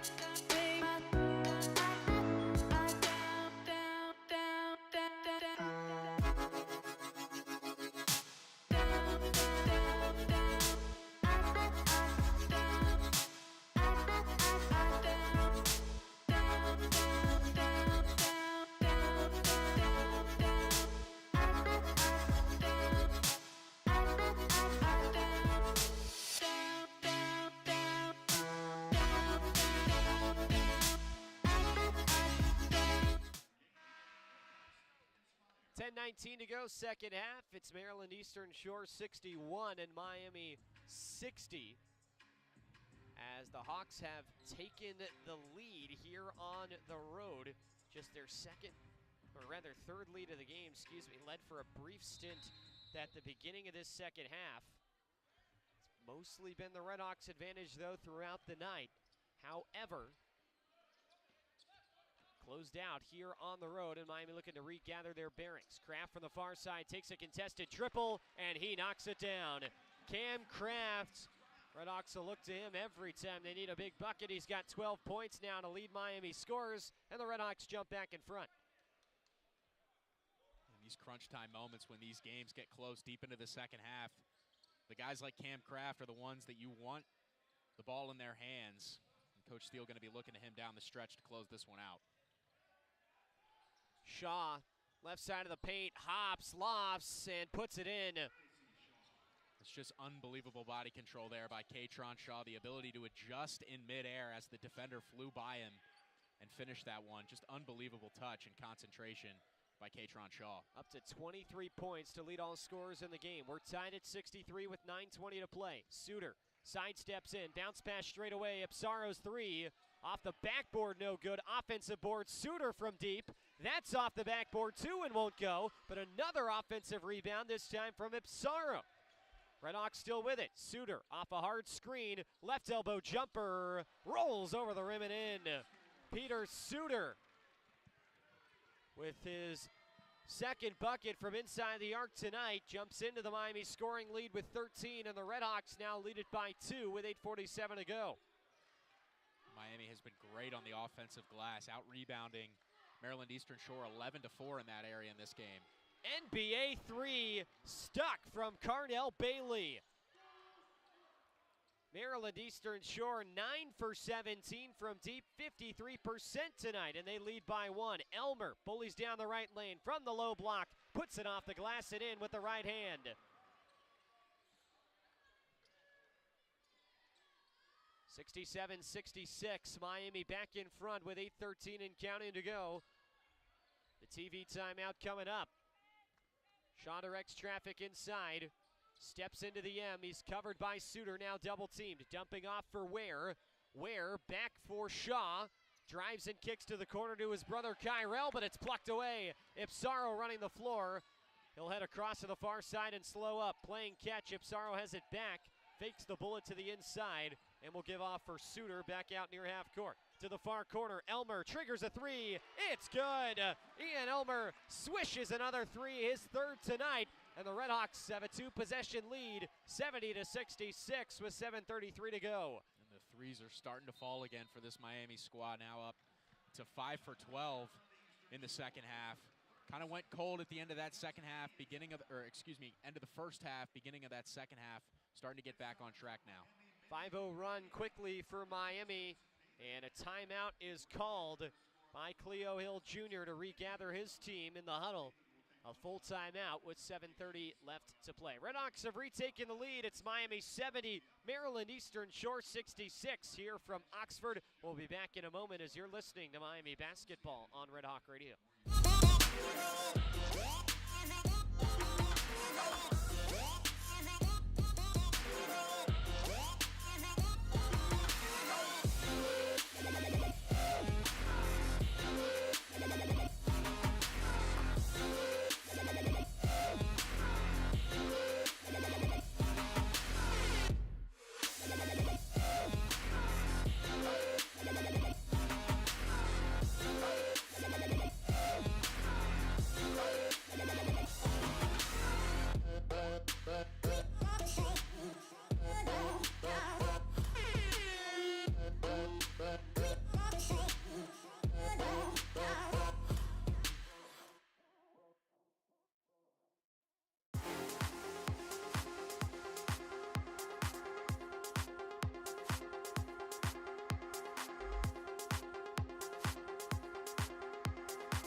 .30 left to play, second half. It's Miami 70 and Maryland Eastern Shore 66. RedHawks with back-to-back buckets. It had been a little while since they'd done that. Miami fell behind by one, retook the lead. They've led for over 90% of this game. However, Maryland Eastern Shore has kept it tight throughout and even taken a couple leads in this second half. Off the inbound, 10 left to shoot for the Hawks, and Casey Shaw looking to drive, tipped away, recovers, turnaround shot, fade away, and it drops in for Casey Shaw as he falls to his backside. And Suter looked like he was being extremely physical with Katron Shaw there defensively, and he was very off balance when he attempted that shot. Again, the body control and the concentration from him has been apparent all game long. Elmer hits another three, his fourth tonight, and he's got 19 points, and the RedHawks re-extend the lead to 5. Miami, that's their 12th three of the game. It's their second straight half, making at least 6 threes, making 6 in the first half as well. Now Kyrell Shaw's three bounces off the rim twice, and Cam Croft swats it out of the air to Makai Cooper. Cooper trying to give it back to Kraft across the court, but Shaw swarmed into the lane to deflect it away, nearly intercepted it for a fast break run the other direction, but instead deflected it into the courtside seats, and Miami catches a break. They'll keep possession and will head to the huddle. Timeout on the floor with 6:23 to go in the second half. It's Miami 73 and Maryland Eastern Shore 68. RedHawks on the offensive end. When we come back, you're listening to Miami basketball on Red Hawk Radio.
6:23 to go, second half. It's Miami 73 and Maryland Eastern Shore 68.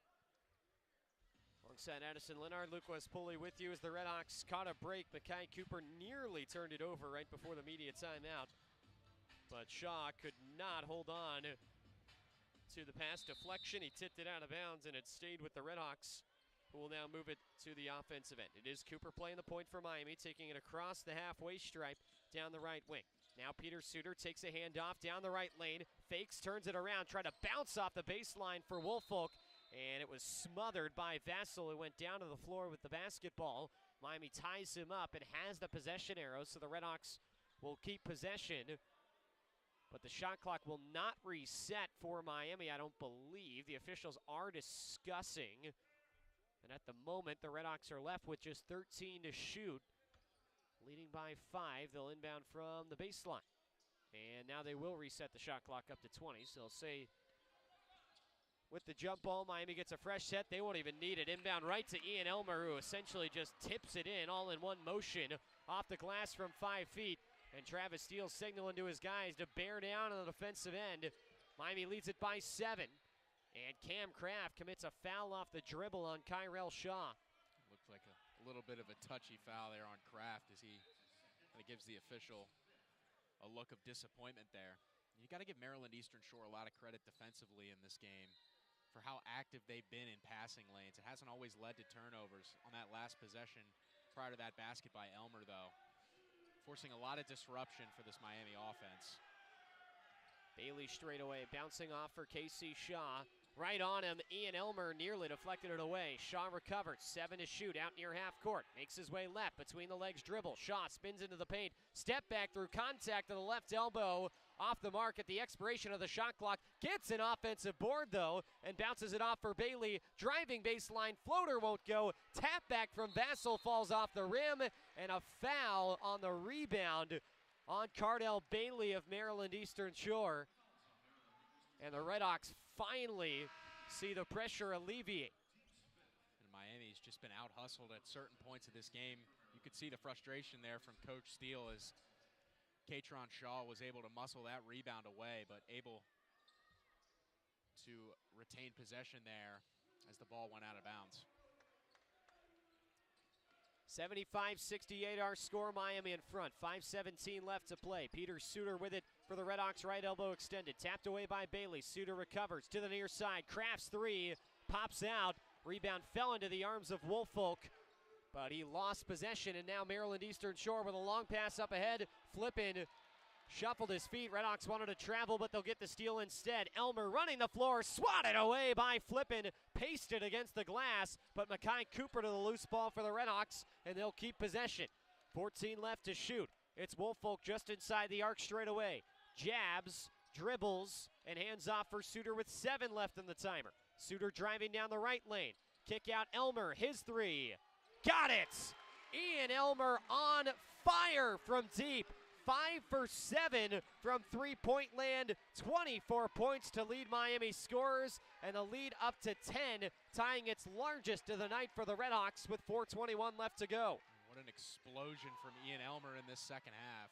Step back 3, falls out for Ware, and Kraft grabs the rebound for Miami. Miami currently on a 13-2 run over the last 427 of this game, largely due to the play of Ian Elmer. Woolfolk left alone underneath, but Flippin flying in for the block. RedHawks wanted the call for the goaltend, but will not get it. Another block from Flippin, couple in short succession. Back to the offensive end for the Hawks. Shaw dribbling with his left hand in front of his bench, crosses between the legs, pushing to the near wing, contested triple, well short from Bailey, no chance, and a hard foul on the rebound by Christopher Flippin as Elmer got blasted under the Miami basket, and RedHawks are not happy. But that will send us to the under 4 media timeout, and it looks like the referees might go to the monitor potentially to look at this. Travis Steele certainly wants them to. We'll let you know what comes of that when we come back. Right now with 3:36 left to go in the second half, It's Miami 78, Maryland Eastern Shore 68. RedHawks looking to finish the job when we return. You're listening to Miami Basketball on Red Hawk Radio.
3:36 left to play. It's Miami 78, Maryland Eastern Shore 68.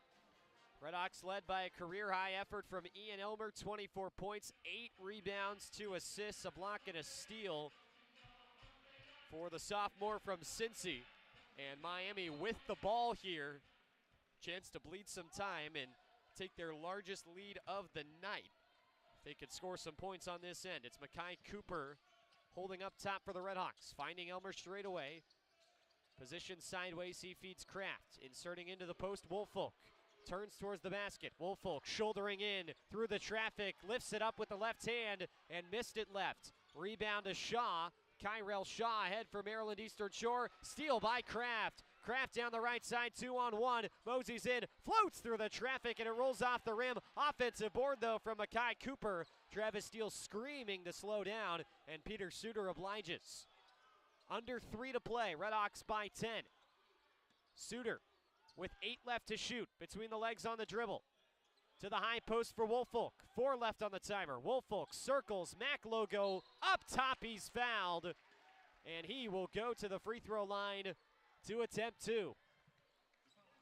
And Ian Elmer has really been the story for this Miami team today, but Antoine Woolfolk's energy has really put Miami in some good positions, specifically on second chance opportunities, and the ability and the insurance policy that you have when you have a big man that you can throw it down to in the post like Antoine Woolfolk, who has the ability to use his footwork to generate baskets for himself down there, becomes a huge, huge boost to your offense in late shot clock situations, and especially late game situations where you really need buckets to close games out.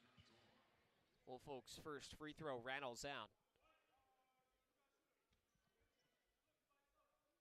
Junior out of Cleveland, Antoine Woolfolk, second free throw in the air, and perfect. 11-point lead for Miami, their largest of the night. Miami enters the bonus as well with that last foul. 2:40 left to play. It's 79-68 RedHawks. Time running out for Maryland Eastern Shore on the road. They have to start picking up the pace a little bit here in a 4-possession game. Cuello, blanketed, dumps off for Bailey down the right side. 10 left on the shot clock. Overhead pass for Vassell, and now back for Bailey. Into the post it goes, and a high shot over the top from Flippin, guarded by the smaller Cooper. It's off the front rim short, and the rebound to Miami. 2:09 left to go, and the RedHawks can really do whatever they want here, up 11.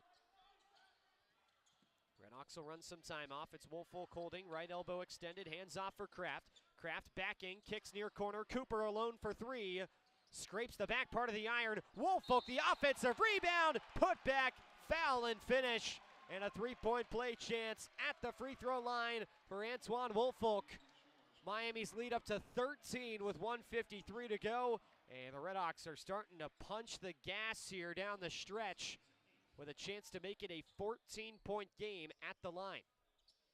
This Maryland Eastern Shore team, they fought all game long. They've really hung tough with a team that clearly has much more depth than them in the Miami RedHawks. And that depth just wearing out this team down the stretch. And that ability, as we talked about, Antoine Woolfolk to keep possessions alive with his rebounding. Doing it there and possibly inserting the dagger into the hearts of the Maryland Eastern Shore Hawks. Free throw makes it 82-68. Hawks are down to just 7 players dressed with the 5th foul moments ago on Flippin. Cooper called for the reach-in foul there, trying to get in the way of the handoff between K.C. Shaw and Carnell Bailey. Cooper gets his second. Again, just 2 options off the bench, and kind of what Cleo Hill Jr. was working with here late in the game. Pretty impressive that Maryland Eastern Shore was able to stay with Miami for this long, traveling just 8 players here on the road. Shaw to the near side, Bailey's three, in and out. Rebound falls right into the hands of Vassell, but he rose back up without the basketball on the putback shot attempt. Tipped out of bounds, last touch by Miami. 90 seconds to play, Maryland Eastern Shore down 14. Inbound to the mid-range jumper for Shaw, catch and shoot falls. A quiet last couple minutes for Katron Shaw and Cardell Bailey specifically, both of them combining for 48 points between the two of them. Just a magnificent performance by that duo. Just kind of ran out of gas down the stretch of this contest. Super dynamic duo for Maryland Eastern Shore that's going to continue to make noise this season. Kraft catches and shoots from three, hits another. Miami's 14th triple of the night, and Cam Kraft knocks it down for the RedHawks. Foul up ahead on Ian Elmer of Miami. His shot trying to blow by him. With under a minute to play, though, the RedHawks are really pumping up this lead. It's 85-70 in favor of the RedHawks inside the final minute. When Cam Kraft is able to get moving and square his shoulders with the bucket, he gets such great elevation on that jump shot. Drifting to his right on that three-pointer. Cam Kraft, just a super talented shooter and a huge weapon for this offense. One that Coach Steele and this squad is going to count on down the stretch of the season. Shaw misses the front end of the 1-and-1 free throw. And so the RedHawks have the rebound and will hold here. 40 seconds left to go, and Makai Cooper will bounce it off for Woolfolk, top of the key. Handing off for Kraft, another three in the air. Oh, yes! Cam Kraft, another tray. That's 15 for Miami in the game, and they lead it by 18. Hop step into the lane, takeaway by the RedHawks, and Makai Cooper running it to the front court. Miami can dribble this out. This is a big win for Miami, reestablishing some momentum after that disappointing loss at home on Saturday. And Maryland Eastern Shore certainly gave them a test, but able to withstand it and finish this one out with some three-point shooting in the second half. And their stars really stepped up to close it out. Time runs out, and Miami closes the game on a 23-4 run over the final 9 minutes to put together a scoreline that looked maybe a little more dominant than it actually was, but nonetheless, the RedHawks back over 500 on the year as they pick up their second win of the season over Maryland Eastern Shore by a final score of 88-70. Wasn't pretty all the time, Addison. Miami really had to gut this out against a shorthanded team in the second half that delivered a couple of haymakers to this RedHawks team, but down by just 1 point a couple of times in that second half.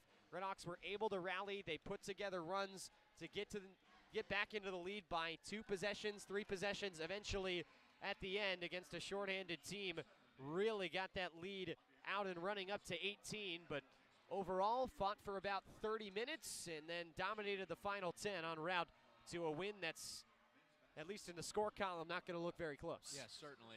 And if you're Coach Steele, when you're looking at this game, you're really trying to find how you can bottle the first 5 minutes of the game and the last 8 minutes and consistently sustain that over a full 40 minutes of play, which Miami has not been able to do so far, but the potential for this squad is clearly there. Peter Suter had a really nice bounce-back game after he kind of struggled against Wright State on Saturday, and Cam Kraft knocking down shots from the perimeter, but Ian Elmer really stepped up scoring today in a time where Miami really needed somebody to get something going offensively, as Maryland Eastern Shore looked like they were giving Miami a real competitive game down the stretch of this one. They got it into the hands of the guys that they can rely on offensively, and those guys really put this game out of reach. And if you're Coach Steele, it's good to discover who those guys are going to be early on in the season as you can continue to go to them over the course of the season. But Miami learned a lot about themselves tonight. Obviously, they're a team that's going to score a lot of points, but defensively, they're going to have to figure out some sort of identity that's going to allow them to have some success over the course of the season, because there's clearly some holes defensively for this squad. A nice birthday gift for head coach Travis Steele. According to the Field of 68, what is his real age? The world may never, ever know. But happy birthday to Coach. And for a guy that loves winning as much as really anybody I know, I'm sure he'll love what his team turned out for him here tonight in an 88-70 victory for Miami over Maryland Eastern Shore. Just a reminder, coming up tomorrow night, we'll be on the air for Miami football from Yager Stadium, just a stone's throw away from here at Millett. Coverage beginning at 6 p.m. with the Red Hawk Radio kickoff show, as the Miami RedHawks football team, Chuck Martin, who was in attendance here tonight, will look to pick up another MAC win, hoping to make it 5 in a row against the Golden Flashes of Kent State, who are winless on the season. Again, coverage at 6 o'clock, starting with the kickoff show and kickoff of the game with Brian Miller and I coming your way at 7 tomorrow night from Yager. Packed week here on Red Hawk Radio. We'll have women's basketball against Tiffin on Thursday, both hockey games on Friday and Saturday against Minnesota Duluth. Next time we're on the air with you for men's basketball will be when the team returns home after a lengthy road trip. They'll take on Michigan next Monday on the road and then head for the tail end of the Fort Myers Classic down to Florida during the Thanksgiving week. We're next with you for Miami men's basketball on December 2nd. That's Monday night, a 6:30 pregame and 7 o'clock tip-off for the RedHawks against the Falcons of Air Force, who are in town here in Oxford. That's going to be plenty of fun, and you won't want to miss it. So that'll wrap things up for us. We'll send things over to Andrew Relvas in the postgame show after the break. But for Addison, Lenhart, I'm Luke Poley saying so long from Oxford. We'll talk to you tomorrow for Miami football. Men's team gets it done on the hardwood tonight. Final score, Miami 88 and Maryland Eastern Shore 70. Thanks for tuning into this presentation of Miami basketball on Red Hawk Radio. Postgame show coming up next.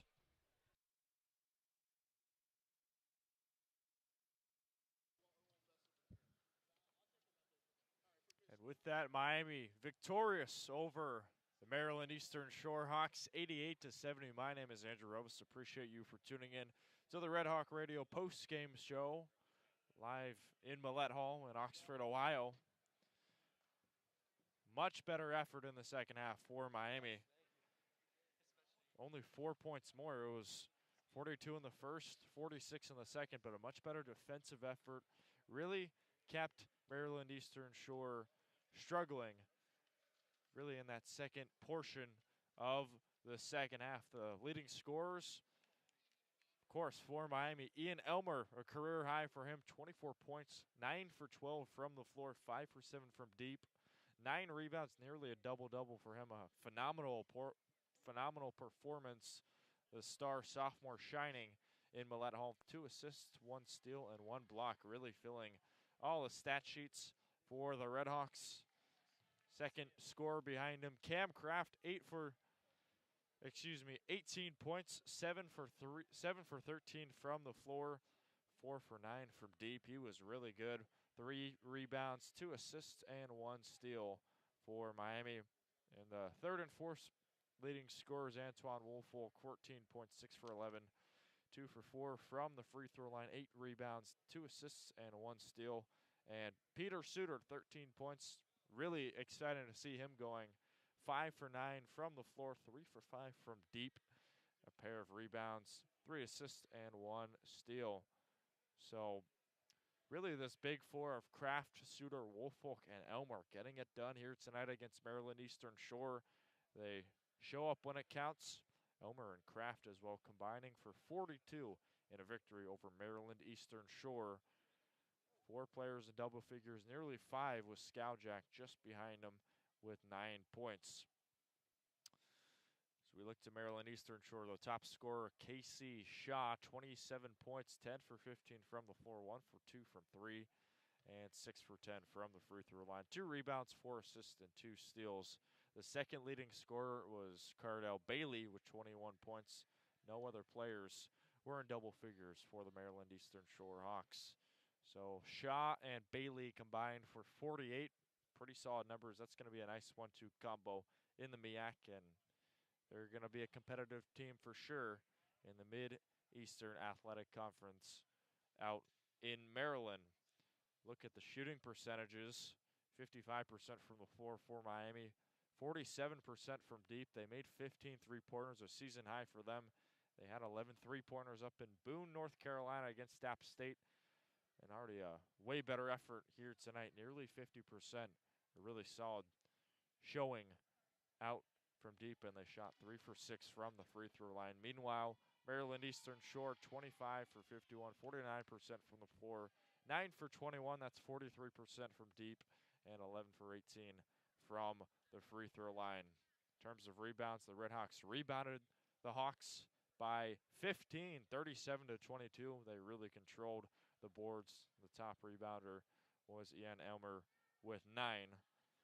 There were 20 turnovers, 10 each for Miami and Maryland Eastern Shore. So pretty even down the middle, and that's how the game went. Miami's next matchup will be at Michigan in Ann Arbor. That's going to be an entertaining matchup. A Big Ten versus a MAC team. The RedHawks going to be facing off against a reloaded Michigan Wolverines squad out in Michigan. And we will see how that game goes on. And then they face off against Siena in Florida. And they finally will face off against the Air Force Falcons on December 2nd in about 3 weeks. So they've got a lot of practice time coming up. Coach Steele wants to, I'm sure, talk things through on how the team is going to continue from here on out. Meanwhile, the Maryland Eastern Shore Hawks will face off against the Old Dominion Monarchs. Their next matchup in about 3 days. It'll be at Old Dominion in Norfolk, Virginia. Old Dominion last faced off against Arizona, where they fell 102-44.